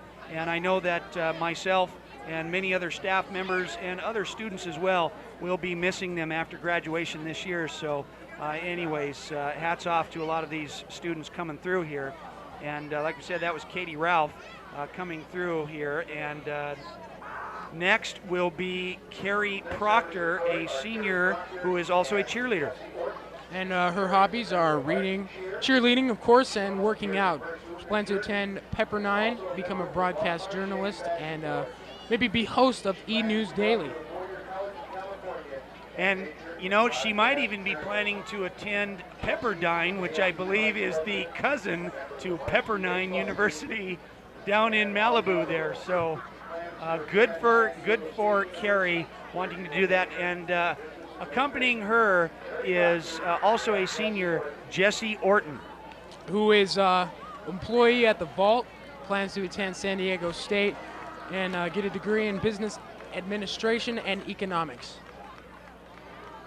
And Carrie works at the Bay Buoy Espresso stand just at the bottom of the hill from South Kitsap. So if you ever want to just meet one sweetheart of a young lady, go on down and have a cup of coffee and talk with Carrie Proctor. So Carrie and Jessie, two fine seniors who will be missed next year as well.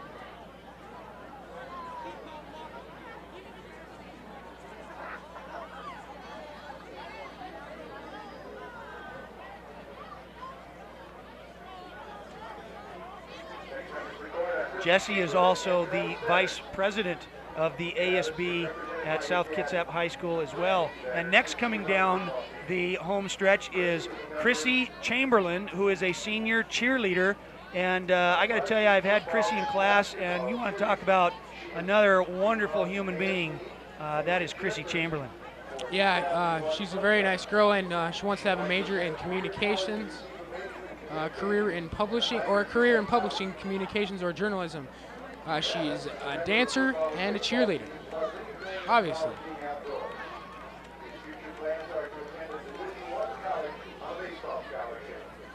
So Chrissy coming down the home stretch here.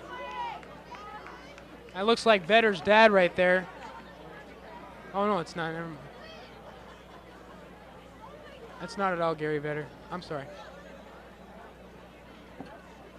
But who was supposed to be driving with her, but is too busy leading the South Kitsap Wolves to victory. Travis Vedders wants to attend a four-year university on a baseball scholarship, make lots of money, and play for the Seattle Mariners. And who wouldn't want to do that? So our hats to go off to Travis Vedders and to Chrissy Chamberlain, two wonderful young kids here at our beloved high school. I tell you, I'd like to know where they got these golf carts. I'm kind of interested in getting one of those, man. Those are nice.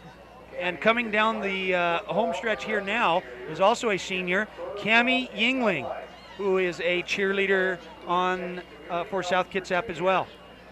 Cammie plans to be a social worker and currently right now works at the Cruise and Car Wash coffee shop.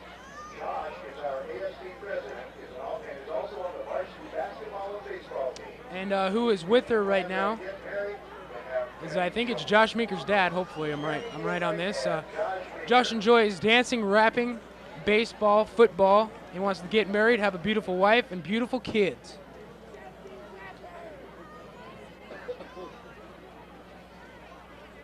Cammie Yingling is also a product of the Yingling family coming through South Kitsap High School, and I know personally her older brothers, Scott and Ryan Yingling. Ryan being a school teacher in our district, and Scott, who is attending Central Washington University now. And I think I saw Scott today at the homecoming assembly. So nice to see another Yingling come out of the high school.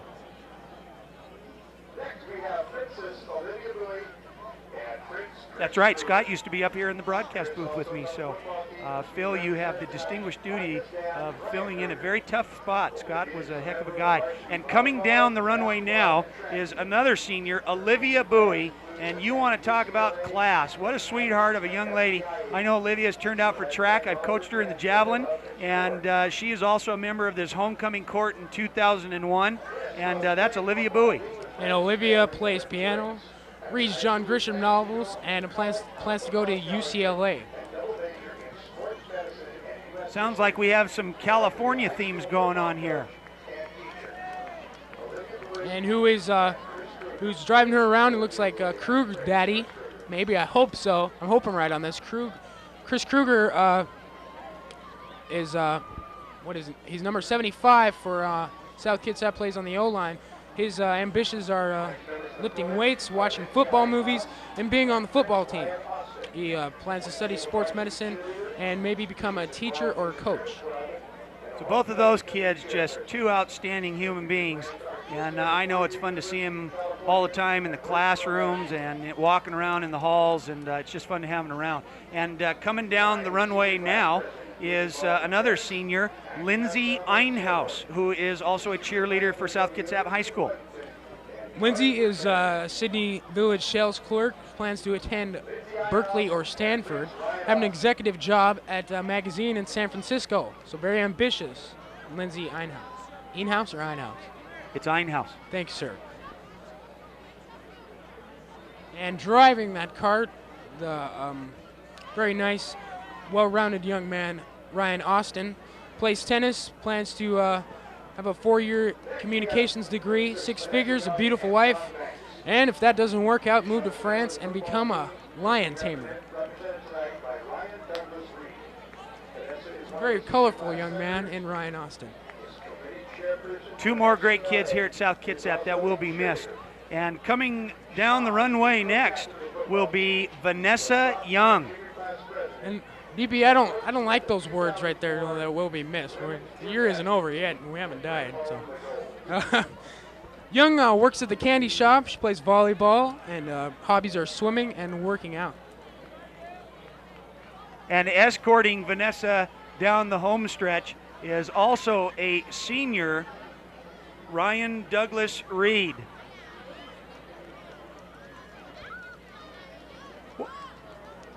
Ryan not being on the homecoming court, filling in for probably one of the football players, I believe Sean Banks. And Banks is a fine young man, works at the Cruise and Car Wash. His hobbies are watching Martha Stewart living, and his was one of the more animated hobbies right here. He wants to lead the 2004 gymnastics team to a gold medal and lead the WNBA's Houston Comics to another title. And what a fine animated show in Martha Stewart's living. Next, coming down the runway, coming down the home stretch here, we have Melissa Lowell, another senior here at South Kitsap High School. Oh, and Melissa wants to have a 4-year major in pre-vet med and go to WSU for a doctorate in vet medicine. She wants to be on The Price is Right and Jeopardy, as do I. Driving her around in that illustrious golf cart of theirs is wrestler Evan Winslow. He likes to play ping pong, loves lifting weights, and plans to be a pilot. And currently, right now, he works for Heritage Fireplace. And next down the home stretch is another senior cheerleader who has a smile on her face every time I see her. She is just one beautiful young lady, and she will also be missed, and that is Samantha Guerrero. Sam has ambitions of being a communications major, and she enjoys cheerleading, writing, poetry, and working out.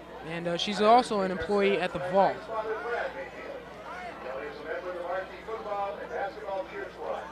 And I believe the last couple to come down the runway, this year's homecoming king and queen seniors, Kelly Evans and Boya Quichocho. And Phil, I'll tell you, you won't find two finer human beings than these two coming down the runway. Kelly Evans has to be one of the nicest girls I've ever met. She's just the sweetest girl you ever meet in your life. She's a nice girl. She's involved too, and we saw her out there campaigning for the levy last year, and it passed because of that pretty smile she's got right there.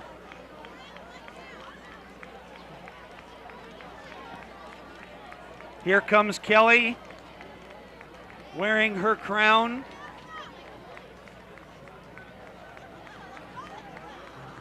As she will be joining the rest of the homecoming court. And Kelly is on the Nordstrom Fashion Board. Plans to go to UW and major in business or communications. And we didn't get Quachocho in there. He works at the High Joy Bowl. Loves singing, fishing, golfing, and wants to have a bachelor's in pediatric studies.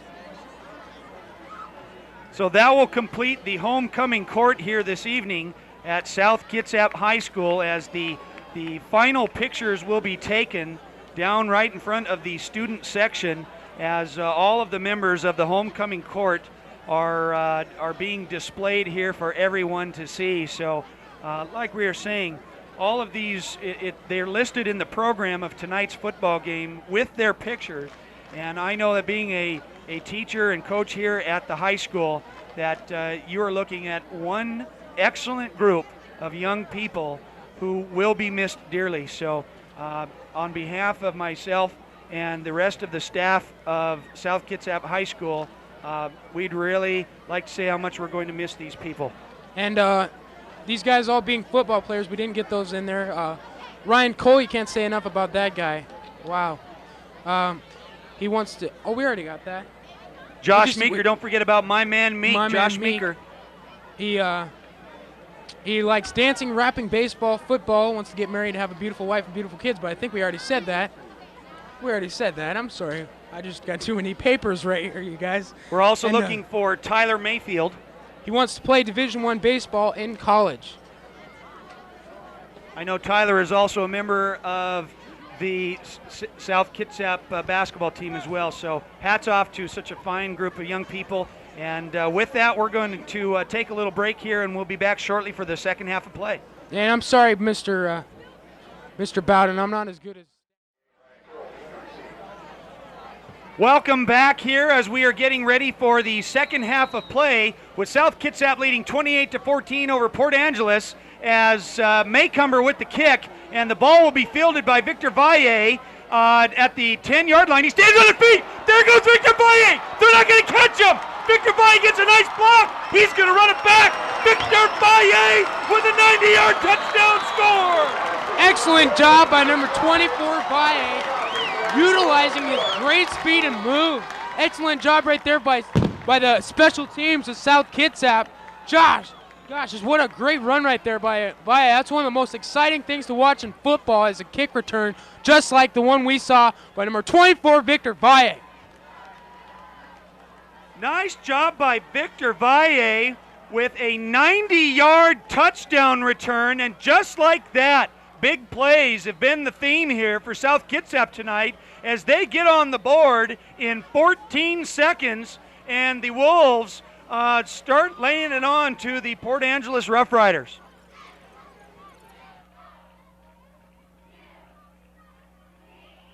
As the Wolves go for the extra point, but I think it's going to be whistled dead before anything happens here.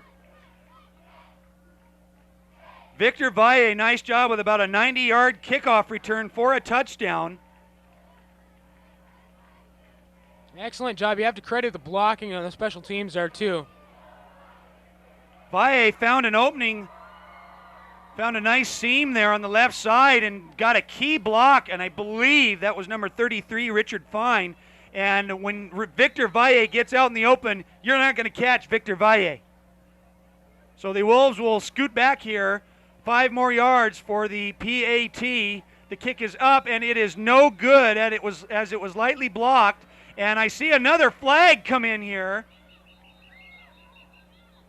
I see another flag, couple of penalty flags come flying in here, and the Wolves are celebrating as if it is against Port Angeles, so we'll see what the call is. So they will attempt a third time for the extra point. So what a turn of events here at the beginning of the second half, the homecoming game here at South Kitsap High School. Victor Valle with a 90-yard touchdown kickoff return, and the Wolves are going to give it a third shot here to try and kick the ball for the PAT. And an excellent job indeed by Valle. And one thing you said that we really need to emphasize is just like reminiscent of Ryan Cole, both of those guys get out in the open, you're not going to stop them. So it was a personal foul against Port Angeles, and Hiram Davis will try again here for the extra point. So the kick is up, and it is good. And just like that, the South Kitsap Wolves go up on the Port Angeles Roughriders 35. Oh, now wait a minute. Another flag. Now this is getting out of hand. We've got another penalty flag that has been thrown. And we'll have to wait and see what the officials say on this one. And it's against Port Angeles, an illegal substitution. So after a fourth penalty flag, the Wolves will decline, and the extra point is up and good. So the Wolves lead Port Angeles 35-14 here early in the second half. What a crazy way to begin the second half. Definitely, and Port Angeles actually showing flashes of momentum right there, maybe even possibly getting into it and maybe tying it up with hopes of that being crushed by Victor Valle.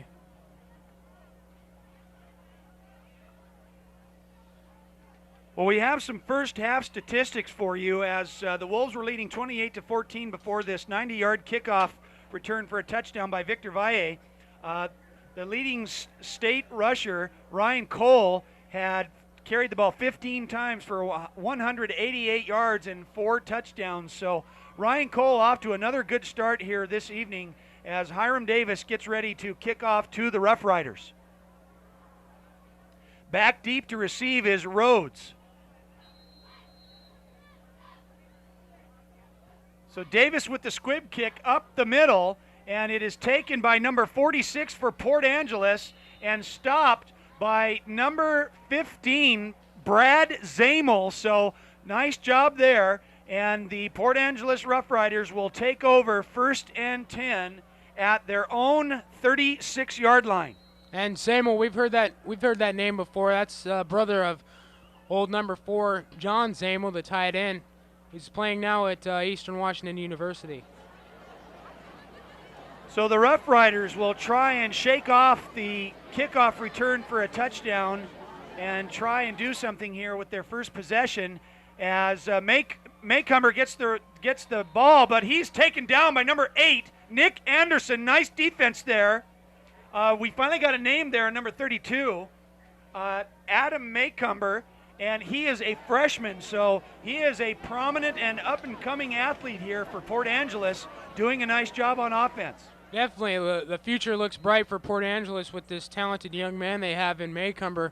He can intercept the pass and he can take it into the end zone for a touchdown. It's good to see. He gets a gain of 2 on the play. It'll be 2nd and 8 for Port Angeles. Lane fakes the handoff. He's looking for a man. Flushed out of the pocket, rolls to his left. He's got a man down, and he is just stuck. Oh, they're going to call pass interference on number 8, Nick Anderson. But boy, it sure looked good up here. But hold everything. There's an official on the far side of the field who I think is blowing this whole thing dead before it even started. So it might have been a false start on the offense or an offside on the defense. We'll have to wait and see what the officials say. It's a personal foul call on the Wolves, and they also had a pass interference call, but Anderson may have gotten there just a little bit early, but I'm not sure what they're doing here. So the flags are flying here at Joe Knowles Stadium.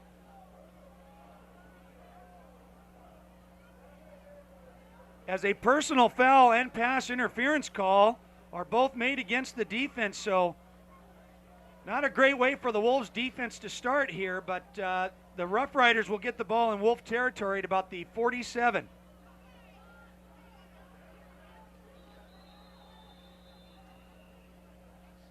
Boy, and it looks like the officials are letting this game get away here a little bit,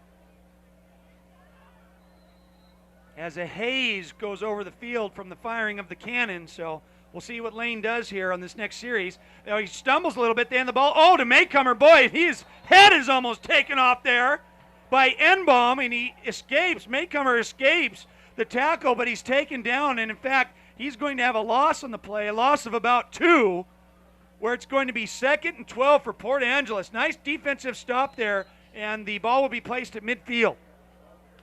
Nice job right there by South Kitsap defense. John Enbaum, number 45, same old story. Getting past his defender and getting behind the line of scrimmage and tackling him for a loss. So a loss of 2 on the play. Lane drops back, looks for a man.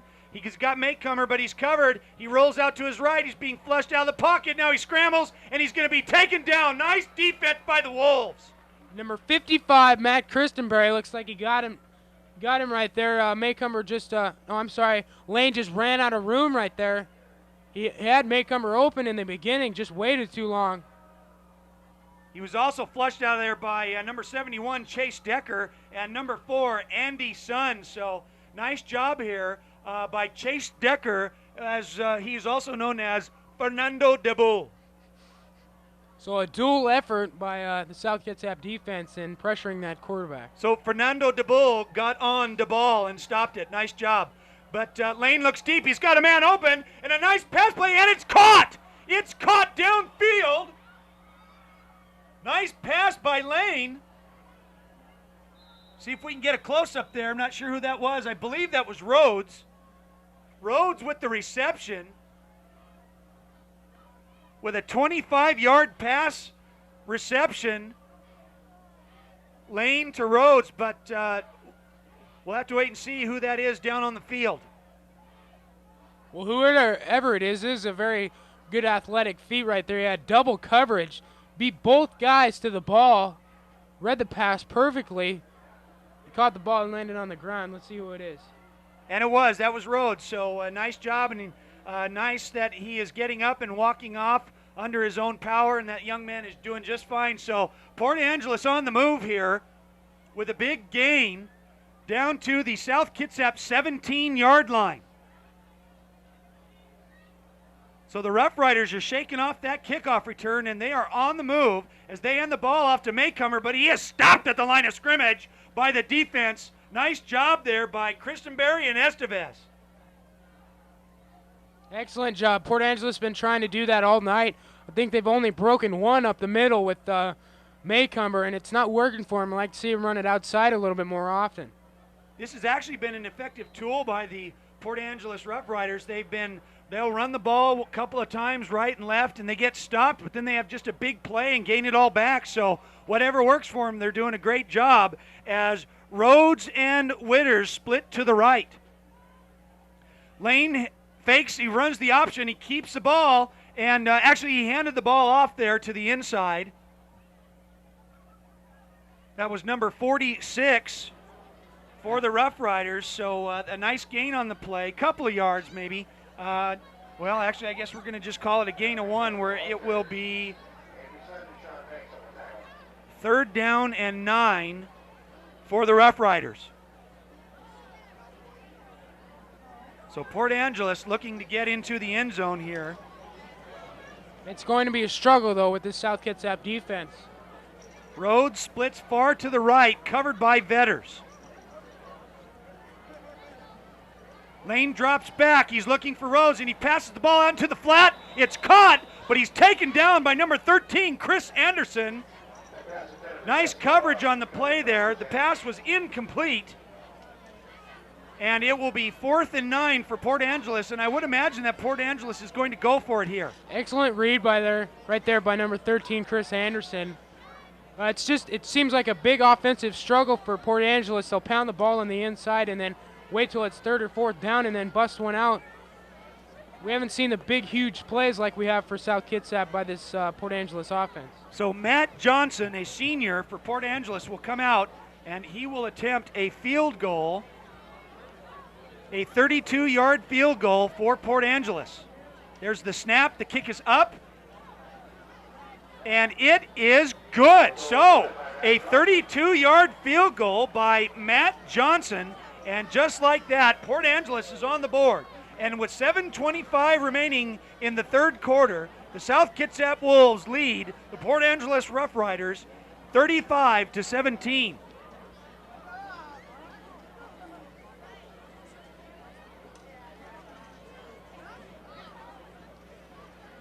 Port Angeles Roughriders showing good offensive skill right there, and good routes being run by Rhodes. He's got a very talented receiver in him.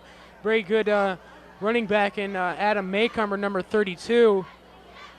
So this team is really has really showed what they can do as far as putting points on the board. If those two turnovers hadn't had in the beginning, this would be a game right now. But it's the turnovers killed them right in the beginning.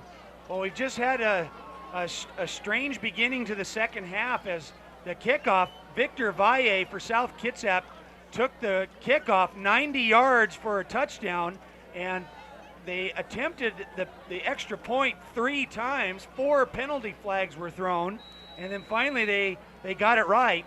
But Port Angeles turned right around, and a couple of big plays, they get on the board with a field goal. So a lot of excitement here in the second half. A little kick straight down the middle by Maycomber. It is fielded by Cole. He takes and he is met by a pack of Rough Riders. As the whistles blow, little overzealous Rough Riders are swarming after the ball there, but not much on the return. But the Wolves maintain possession, and they will have the ball at their own 27-yard line. Good special teams right there by the Rough Riders. It's pretty easy to swarm Cole when you got 3 or 4 guys with you. And they put the stop to Cole.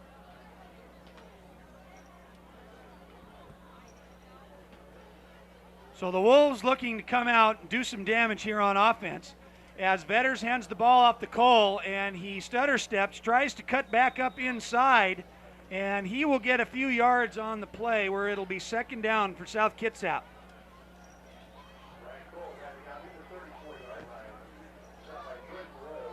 We'll call that a gain of 7 on the play. It'll be second down and 3 for the Wolves at the at the South Kitsap 34-yard line. So the Wolves relying on that strong running attack as number 8, Nick Anderson, comes out of the game, as some substitutions are being made here today. Number 33, Richard Fine, now in the game at wide receiver for the Wolves. Vetters with a little quick 3-step drop intended for Mayfield, thrown a little bit low, but the pass is incomplete, where it will be 3rd and 3 for South Kitsap. Vetters had the little 3-step drop. Mayfield tried to shake and bake the corner, and the pass was incomplete. Nice seeing South Kitsap play a little bit more conservative, but even with utilizing their running game, their running game can bust it out if need be. But showing that they can run short passes and things like that, and see if they can get this 3rd down right here. And that was nice defense by Brett Witters as they hand the ball off to Cole, and he tries to get up the middle, but he's not going anywhere. He's not going to get the first down, so a little bit of momentum going the way here of Port Angeles as another penalty flag goes flying down on the field. Cole got the handoff, tried to go up the middle, but he was stopped by Port Angeles, and South Kitsap will be called for a holding penalty here. And I would imagine that Port Angeles is going to refuse this to make it 4th down. I would imagine that as well.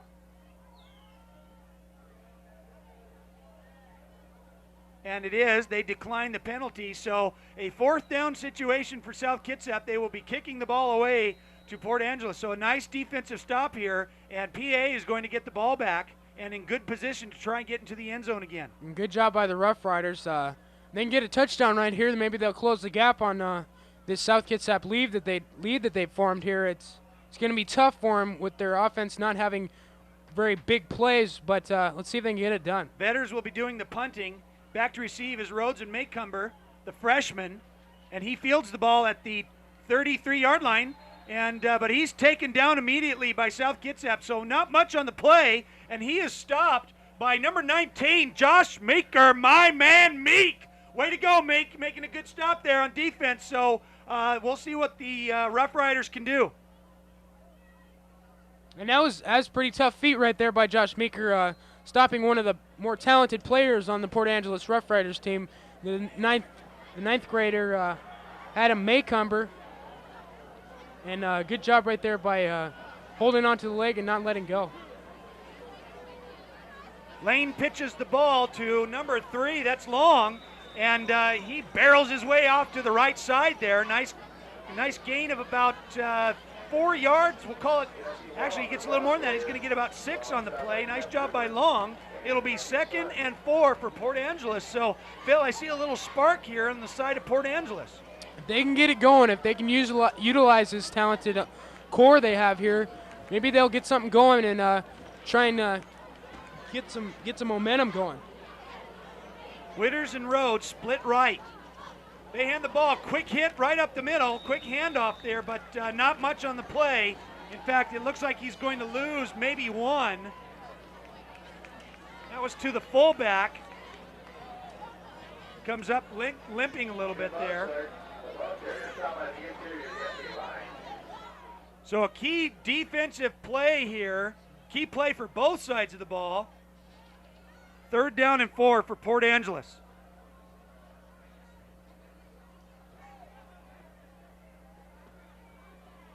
The Rough Riders in the I formation. Lane fakes the handoff. He's going to roll. He's looking for a man on the left, and he's flushed out of the pocket, and he's going to be taken down by the South Kitsap defense, number 55, Matt Christenberry. But Christenberry got him after he's flushed out of the pocket by big John Enbaum. Excellent play right there by both John Enbaum and Matt Christenberry, pressuring that quarterback. This was a huge play for Port Angeles, showing that South Kitsap that they can actually get the job done, and they couldn't with it being 4th and how many ever yards. It doesn't matter. South Kitsap put the stop to Port Angeles. Lane did a nice job faking the handoff, rolled to his left, but he was flushed out of the pocket by John Give the Dog a Bone Enbaum, and Enbaum gave him a bone, and I'll tell you what, he bit hard, and he didn't go anywhere as the punt is up and away, and nice defensive stop here by the Wolves. So the Wolves will get the ball back in their own territory at about the 28-yard line, and like we said earlier, Phil, it's good to see John Enbaum back in the lineup. Yes, it is, and that was a huge play right there. It came up big. Number 45 just pressuring the quarterback just like he always does.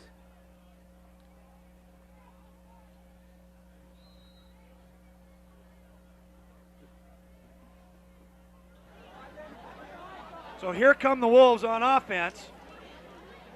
Vetters hands the ball off to Cole. A flag comes down, though, on the far sideline. And that's usually an indication of an illegal shift.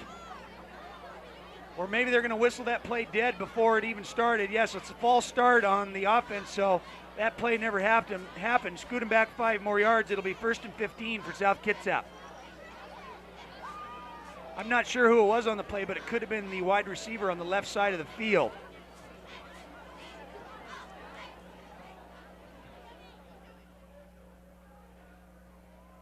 So penalties not playing a very big factor in this game right now, as South has been able to make up for it. But if they do continue to get penalties, and Port Angeles does continue to keep it going, again with our statisticians showing me that we have 70 yards in penalties thus far. So turnovers and penalties hurting both sides here as they hand the ball off to Ryan Cole. He's got it in 1 man to beat, 2 men, spins around, stays on his feet. There goes Ryan Cole. He's going to get out into the open. Nice job by Cole to stay on his feet. And another flag is coming in. Cole crossed midfield, got near the Rough Rider 40-yard line. This could be a face mask. And it is. It's a face mask on Port Angeles. So Ryan Cole with a nice job of running there.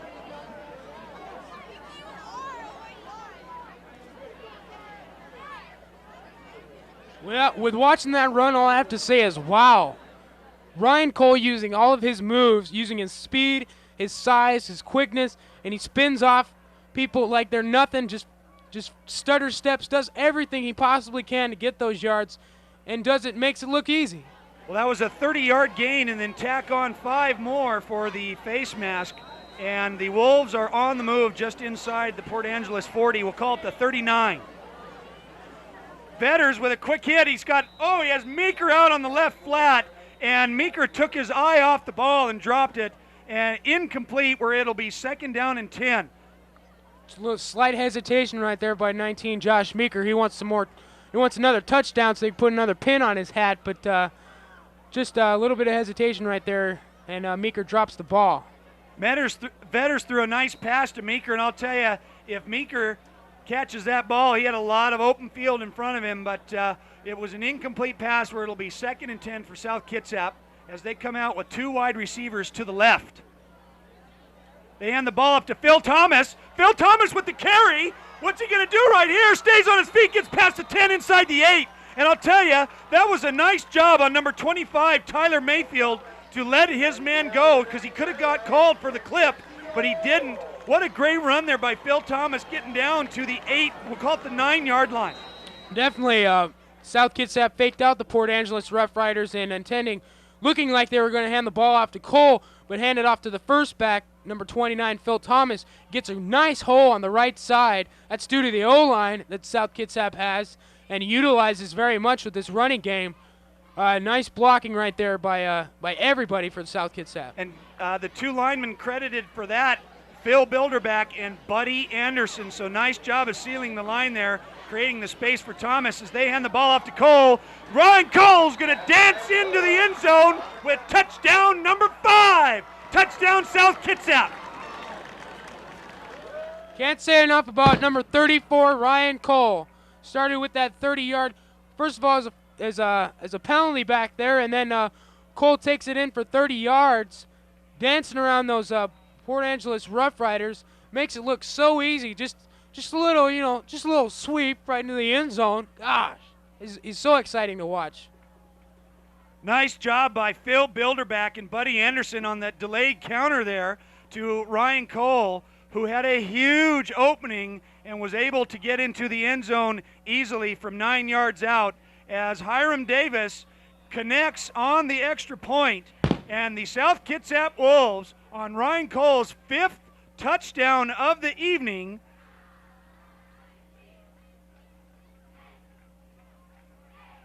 And the South Kitsap Wolves lead the Port Angeles Roughriders 42-17 with 2:19 remaining here in the 3rd quarter.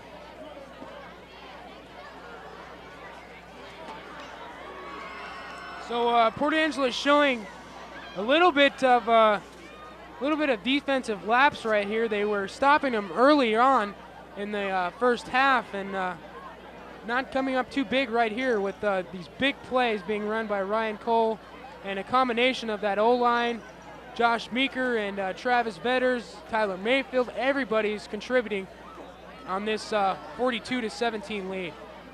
Well, I'll tell you, who's doing a really nice job tonight are those South Kitsap cheerleaders, as they've been doing a lot of push-ups tonight. And I'll tell you what, those push-ups are getting to be a lot better than what we saw at the beginning of the year, as Hiram Davis kicks the ball down the middle, and the ball gets by Rhodes, and he's going to field the ball at about the 6-yard line. Oh, and he's taken out of bounds there. So the kick got by Rhodes, and he had to pick the ball up near about the 6-yard line. So Port Angeles is going to start deep in their own territory. Looked like number 8 just grabbing onto a little bit of jersey and tossing that guy out of bounds on about the 14. So the South Kitsap Wolves really pouring it on here late in the 3rd quarter as Port Angeles will be coming out deep in their own territory, the ball at their own 14.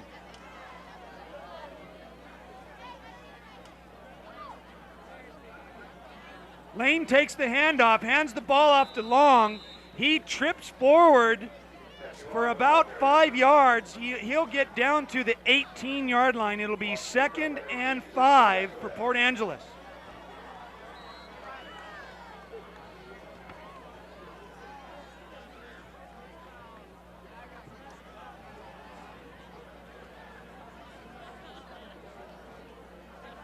Rhodes and Witters break the huddle and head to the right side. Lane hands the ball off to Long. He tries to get an opening, but he's not going anywhere. Nice defense there by South Kitsap. Enbaum, Sund, Chris Anderson doing a nice job there.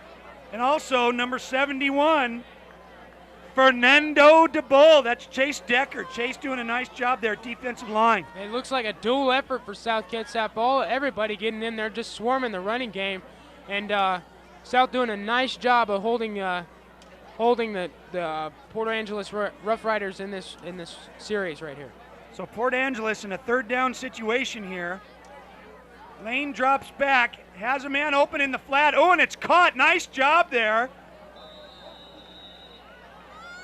They look like that they will have the first down, getting out to the 25-yard line. Nice job. That's number 3 for the Rough Riders. That's Jesse Long. So nice job there. And the Rough Riders, they're doing a good job of hanging in there. There's no quitting these guys. Yes, I'd have to agree. Port Angeles not showing any quit. Their defense is kind of, giving up a little bit because of this explosive South Kitsap offense. But the Port Angeles Rough Riders offense has done a fairly good job here in the. Lane drops back. He's got a man open. He's flushed out of the pocket. Now he tries to unload it, and he does. He gets the ball off to Long, but he's only going to get a couple of yards on the play. A gain of about 2, and he'll make it to the 27. It'll be 2nd and 8 for Port Angeles. So Lane dropped back, but was flushed out of the pocket by that defensive line. And with 14 seconds remaining in the third quarter, South leading 42-17. Let's see if Port Angeles can get a playoff right here. So PA will try and get one more playoff here before the half, but I don't think they're going to do it, and they won't. So they will switch sides here, and that is the end of the third quarter as South Kitsap leads Port Angeles 42-17 here at South Kitsap's homecoming football game at Joe Knowles Stadium.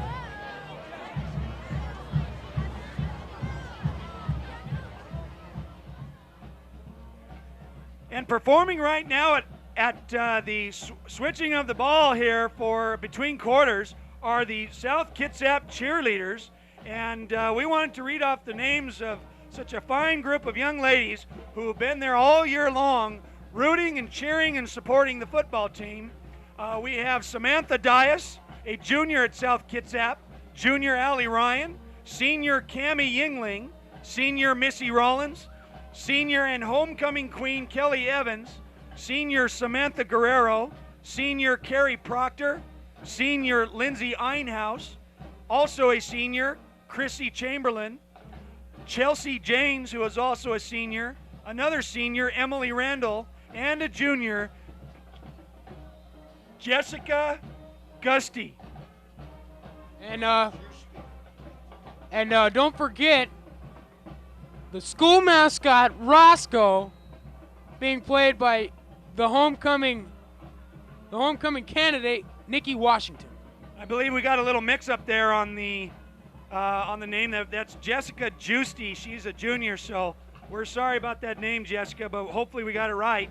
As there was a play run here, a quick one, and all of a sudden now the officials are getting efficient, so they got the play going here at the beginning of the fourth quarter. Port Angeles will have the ball at their own 37-yard line for a 3rd and 4. 2 wide receivers to the right. Lane hands the ball off to Long, but he's not going anywhere. In fact, he's not going to even make it back to the original line of scrimmage. Looks like he's going to lose a couple on the play.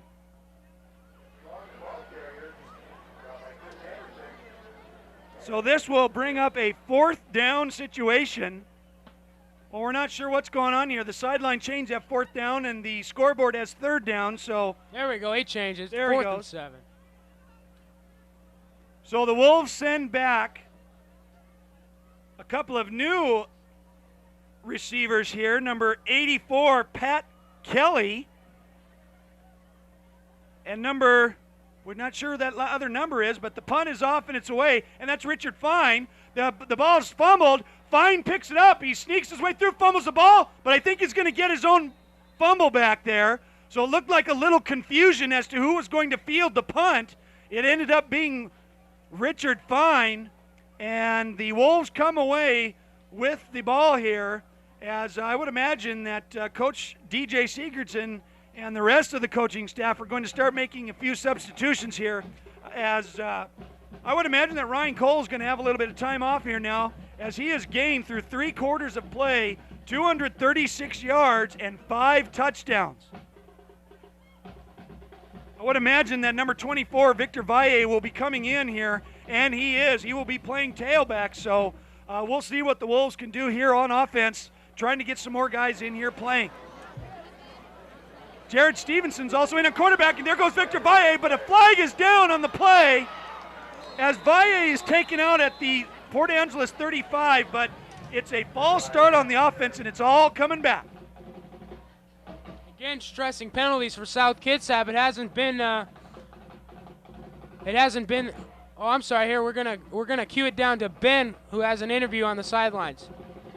Again, I'm Ben Blankenship down here on the sidelines of Joel Noll Stadium. With me, I have Josh Morton from the Independent here, who's a sports writer. Mr. Morton, can you tell us how the game's going tonight? And since you've followed the Wolves for quite a long time, how do you think the season's going so far?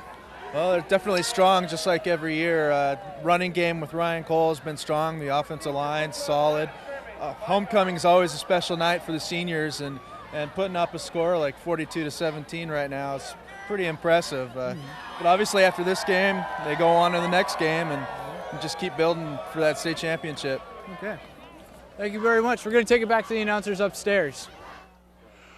So a big gain by Victor Valle, wiped out by a penalty, and the Wolves will have a 1st and 15 in their own. Oh, and it looks like there's going to be another penalty flag. So Victor Valle with the carry, but it's all. Oh my goodness! And he is taken down by number 46, just smashed by Port Angeles. But it's all going to be for naught, as there was motion, illegal motion, on the offensive line there by the Wolves. So 2 ugly penalties here in the beginning of the 4th quarter, not looking good for the Wolves. And again, as I was stressing before that great interview by Ben Blankenship, the South Kitsap offense has had a terrible time with penalties, and it's been probably about 80, 90 yards. There we go, our statistician writes it out. We have 9 penalties for 80 yards thus far, and hasn't seemed to affect us all that much because the defense has been so explosive, yet it might come out to bite you if you do it against one of the tougher Division I teams. Well, we'll see. The Wolves are going to have a 1st and 25 from their own 28-yard line. There's a mix-up on the play. Stevenson keeps the ball, but he's going to lose a couple on the play here. So the Wolves not looking very good on this possession, as Stevenson had a broken play. Looked like he was trying to hand it off to Valle. And they're going to lose a couple here. The ball will be placed at the South Kitsap 27-yard line. So a couple of penalties and a broken play, not doing real well here in the 4th quarter for the Wolves. We'll see if they can pull it out like they've always had with their being scooted back, and see if they can scoot it forward this time. Stevenson hands the ball off to Valle. He's got an opening on the left-hand side, does a nice job of getting through. He's taken down by Chris Johnson. He gets about half of it back down to the, looks like they're placing it at the 37-yard line, so it'll be 3rd down and 12 yards to go for South Kitsap.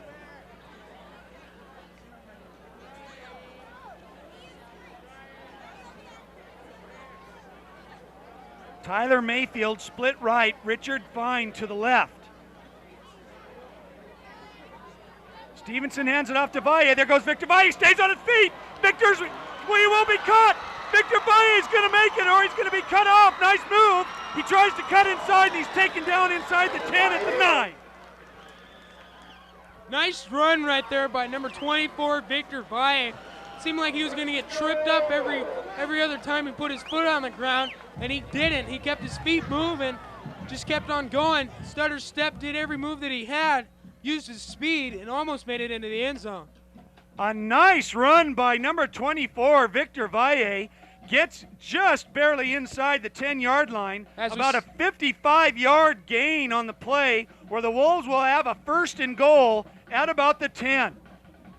Stevenson hands the ball off to Jeremiah Martin. Martin's taken back by his shoulder pads, but he's going to get into the end zone. Touchdown, South Kitsap.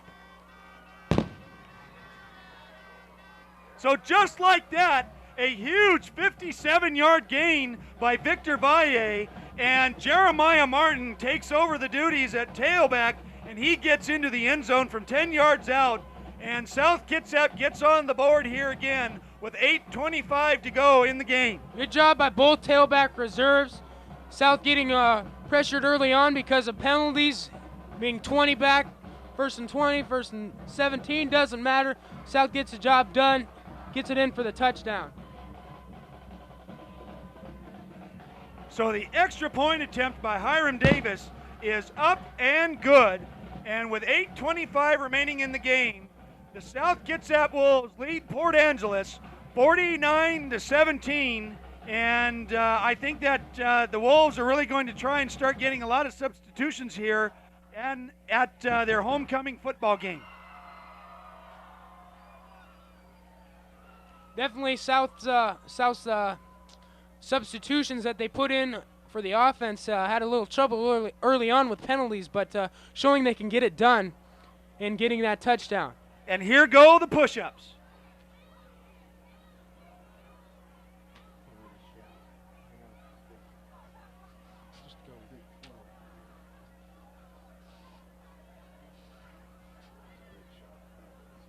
So South Kitsap will be kicking off again to Port Angeles as another haze of smoke streams across Joe Knowles Field here at South Kitsap High School as Hiram Davis kicks the ball off down the left-hand side. It's fielded at the 15 by the Roughriders, and they're taken down. What a hit! What a hit there on defense by the Wolves. Nice stop. Nice special teams by South Kitsap, as they've shown all year. When the guy gets the ball, everybody goes to him. And that was a nice defensive tackle there by number 44, John Fuchs. And that's my man, Fuchs. I know that guy. I've known that guy since Cedar Heights, baby. So substitutions coming into the game now for the Wolves, as Port Angeles will have a 1st and 10 from their own 28. They hand the ball, goes straight up the middle, as we also have a new quarterback in for Port Angeles, number 14, Jeremy Whitney, a 5'10", 161-pound sophomore. So Port Angeles also getting some substitutions in here for a little playing experience.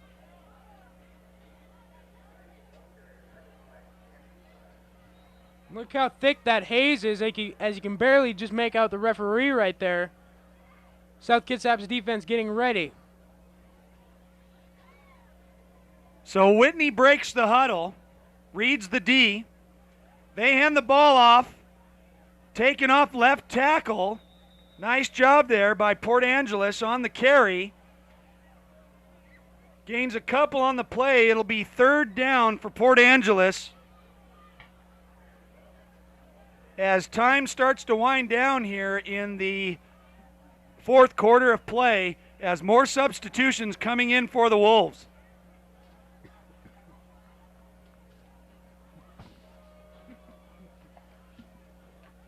Whitney pitches the ball to the right-hand side and taken down. It's number 28, Brandon Monger, another sophomore. So a lot of young players getting some experience here for the Roughriders as well.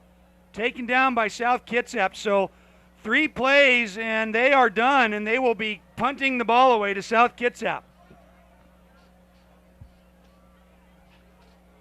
Nice job by the South Kitsap defense on the series of plays right there by the substitutions of Port Angeles. A few new guys getting some hits in there, getting a feel for the game. So Pat Kelly and Richard Fine back to receive the punt. It's a low snap, but the kick is up and away. It's going to be fielded by Fine at the 33. It's fumbled again. We're not sure who got it, but I think Fine got it back. So that's 2 punts in a row where Richard Fine has fumbled the punt reception. But they recovered their own fumble, and the Wolves will get the ball at their own 32-yard line. That's right. Richard Fine, we've seen him have a few good games the last few games, and you know, you can't stress it enough to keep sharp. And even though it's a 49-17 lead, still got to keep sharp and fill your role. More substitutions into the game as Lorenzo Bryant is now the tailback, number 27. And he heads off of right guard, and he barrels his way forward to the 40-yard line. Nice carry by Bryant there. A gain of 4 on the play. It'll be 2nd and 6 for South Kitsap.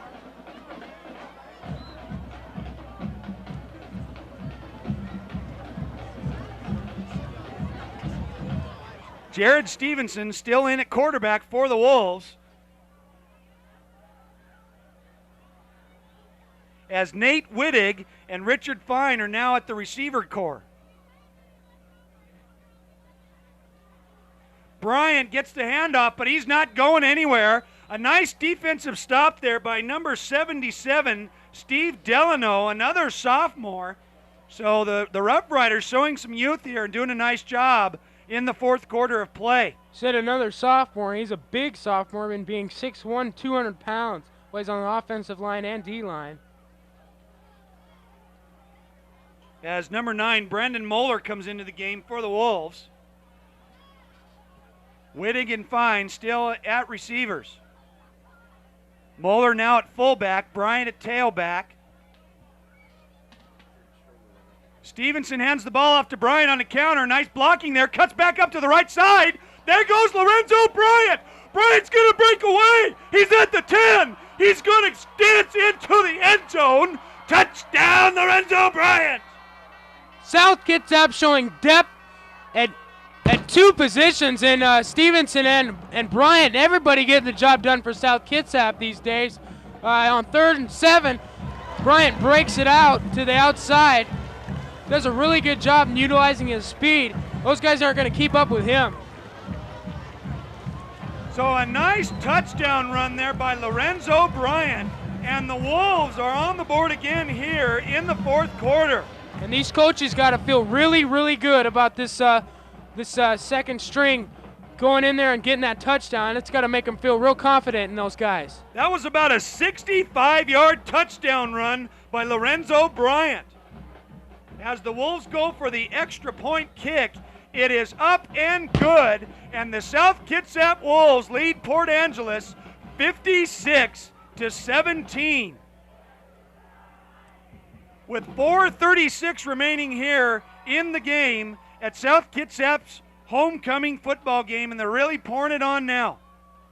And as we see on that replay, Lorenzo Bryant breaks a few tackles. Looks like number 38 has enough speed to get to him, but doesn't. Bryant just inching his way across there as fast as he possibly can. A nice run by Bryant, who also got a lot of help from the offensive line, creating a nice hole. It was a counter meant to go to the left side, but Bryant had the presence of mind to turn back upfield and head out to the right side, and he just outran those Rough Riders and was able to get into the end zone. So a nice touchdown run there by Lorenzo Bryant.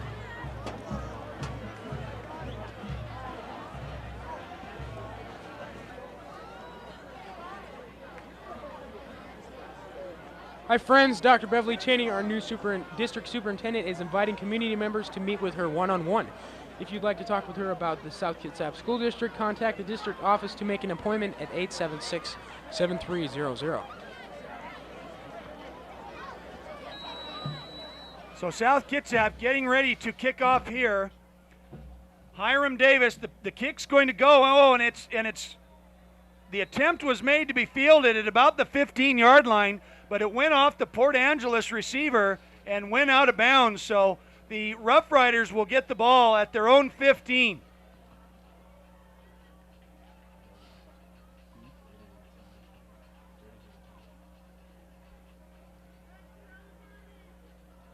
So another cloud of smoke goes hazing across Joe Knowles Field here at South Kitsap High School as the players are really enjoying what looks like will be a victory here for their homecoming game.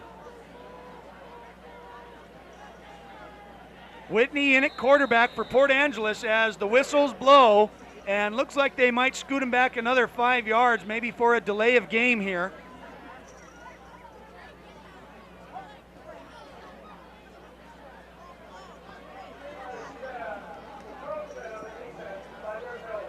Actually, it was encroachment on the defense, so scoot him forward 5 yards. That smoke is really having an effect on us up here.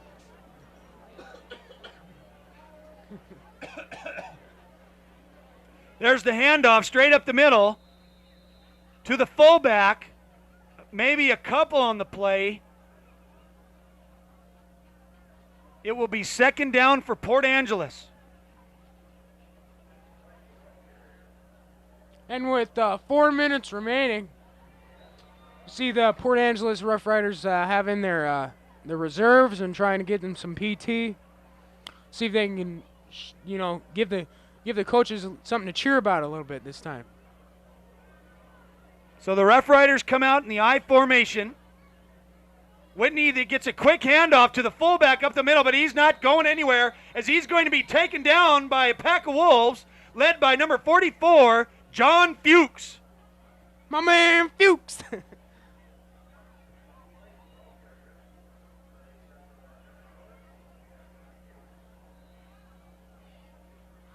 And as you were talking about, we saw your bit in at the halftime.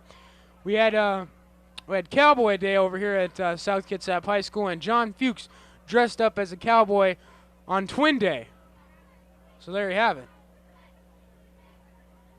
And with that, we'll go to the breaking of the huddle for Port Angeles on a 3rd down and 4-yard play to go here, deep in their own territory, as Whitney fakes the handoff, but he's tripped up and he's taken down by number 65, Dan Lee. Nice defense there by Dan Lee as the Rough Riders fail on 3rd down, and a big loss on the play. It'll be 4th and 10, where the Rough Riders will be punting the ball away, and a couple of new guys back to receive.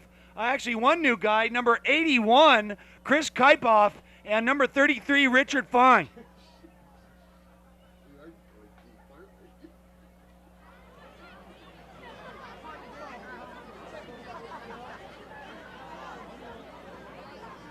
So the Rough Riders looking to punt the ball away. Good snap. There's the kick. It's going to be fielded by Kaipoff, and he fumbles the ball. He loses his direction, and he gets out to the left. He's going to make a long run out of this. Gets a nice block there by Zamel. Oh, and he's just taken out of bounds by the Port Angeles defense. And there's a man down on the play here. What a hit by the Port Angeles defender. And boy, I tell you, he went flying in there. And we sure hope everything's okay. They're waving the trainers to come over here. We didn't get a number on that. I couldn't see who it was coming in. But Kaipoff fumbled the ball at about midfield, reversed his direction, then headed left, was able to get a nice block from Brad Zamel, and was heading upfield and was just creamed going out of bounds. Good presence of mind, though, by Chris Kaipoff in fumbling that ball and able to regroup and take it out to switch directions and take it out to the sideline. Well, we sure hope everything's okay down there on the sidelines where South Kitsap is.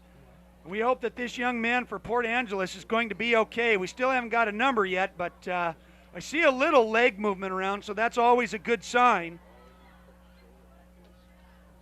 As the South Kitsap athletic trainers, Frida Kohlberg and Patrick Olson, are also on the sideline attending Port Angeles' player.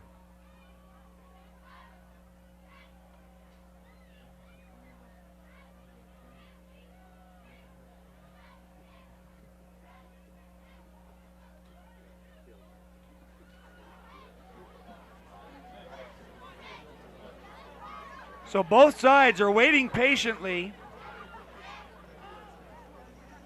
to see if the Port Angeles player is going to be okay.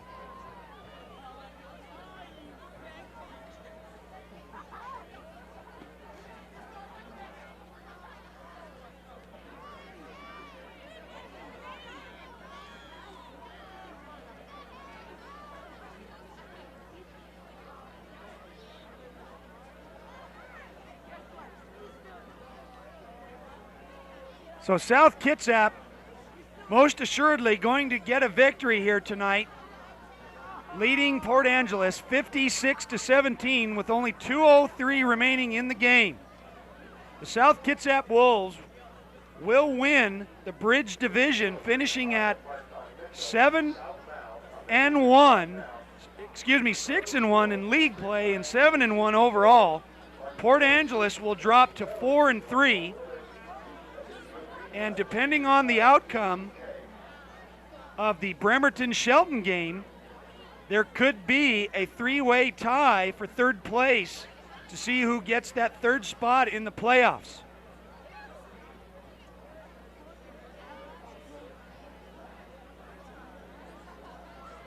Now, if all three teams finish in a third place tie, then I believe there will be a mini playoff next Tuesday. That's one of the reasons why this game is being played this evening, is to allow an extra day of rest for many high school teams around the state who could possibly have mini playoff games next week. So we are looking to see the outcome after tonight's game.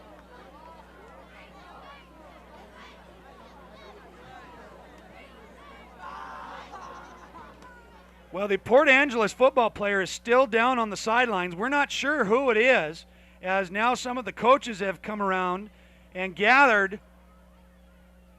And we're hoping that this young man is going to be okay.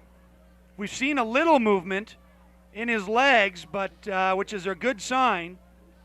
So hopefully everything is going to be just fine for this young man.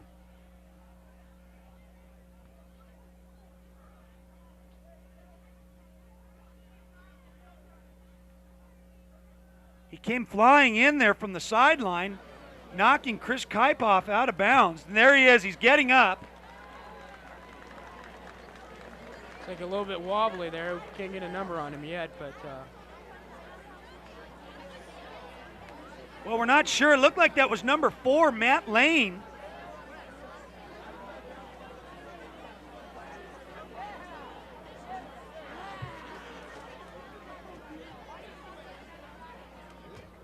It is. It's number 4, the quarterback, the starting quarterback for Port Angeles, Matt Lane. And he is gingerly taken off the field. I'm a little surprised that he was in there playing.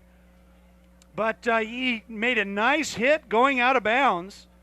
But he is being taken off the field, and he is walking. He is upright and walking, which is a very good sign. So hopefully everything is all right for that young man.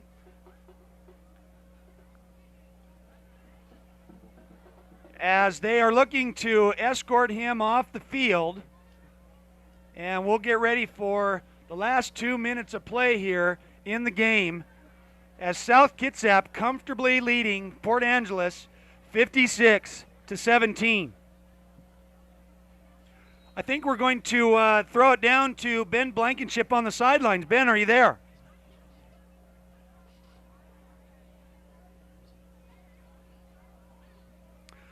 Well, we'll wait for the camera crew to get set up here as Stevenson hands the ball off to Lorenzo Bryant again. He gets a nice play as Bryant scored the last series of offensive plays that the Wolves had on a 65-yard touchdown run, and he comfortably gets across the line of scrimmage for another gain of about 6 yards on the play, and we'll call it 2nd down and 4 for the Wolves at the Port Angeles 30-yard line.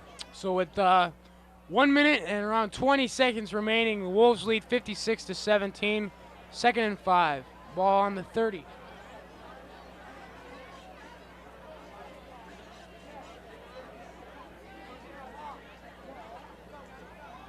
So the Wolves looking over on the sideline, running down the clock here, not looking to score, just trying to run timeout. Stevenson takes the snap, hands the ball off to Bryant, stutter steps, cuts back up the middle, Gets a few yards on the play, gets past the 25 down to about the 23, and that will be a first down for South Kitsap.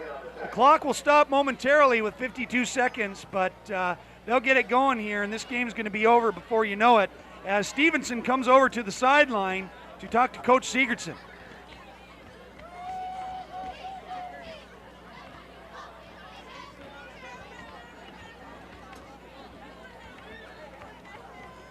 So a couple of more last-minute substitutions are being made here by both sides, as South Kitsap, Jared Stevenson, the quarterback for the Wolves now, is just going to take the snap and take a knee with only 20 seconds remaining, and that is going to do it. So as time runs out here at Joe Knowles Stadium, the South Kitsap Wolves have defeated the Port Angeles Roughriders 56-17 here at the homecoming game and the final game, regular season game for the seniors. And with this victory, the South Kitsap Wolves will wrap up and win the Bridge Division in the Narrows League. So congratulations to South Kitsap as they have won the Bridge Division, and they will face the number 3 seed from the Bay Division in the Narrows League next week at home here at Joe Knowles Stadium, and that will help determine who will go on to the playoffs. We would like to thank you for joining us this evening here at South Kitsap High School. I would like to thank Bill Wilson and Doug Bolton for being here in the booth with us tonight. We would also like to thank the students of the video production program and the head producer, Mike Downham, here at South Kitsap, who has made this television program possible. Again, the final score from Joe Knowles Stadium, the South Kitsap Wolves 56, Port Angeles 17. So long, everybody, and we'll see you next week as South Kitsap takes on the number 3 seed from the Bay Division in the Narrows League. So long, everybody.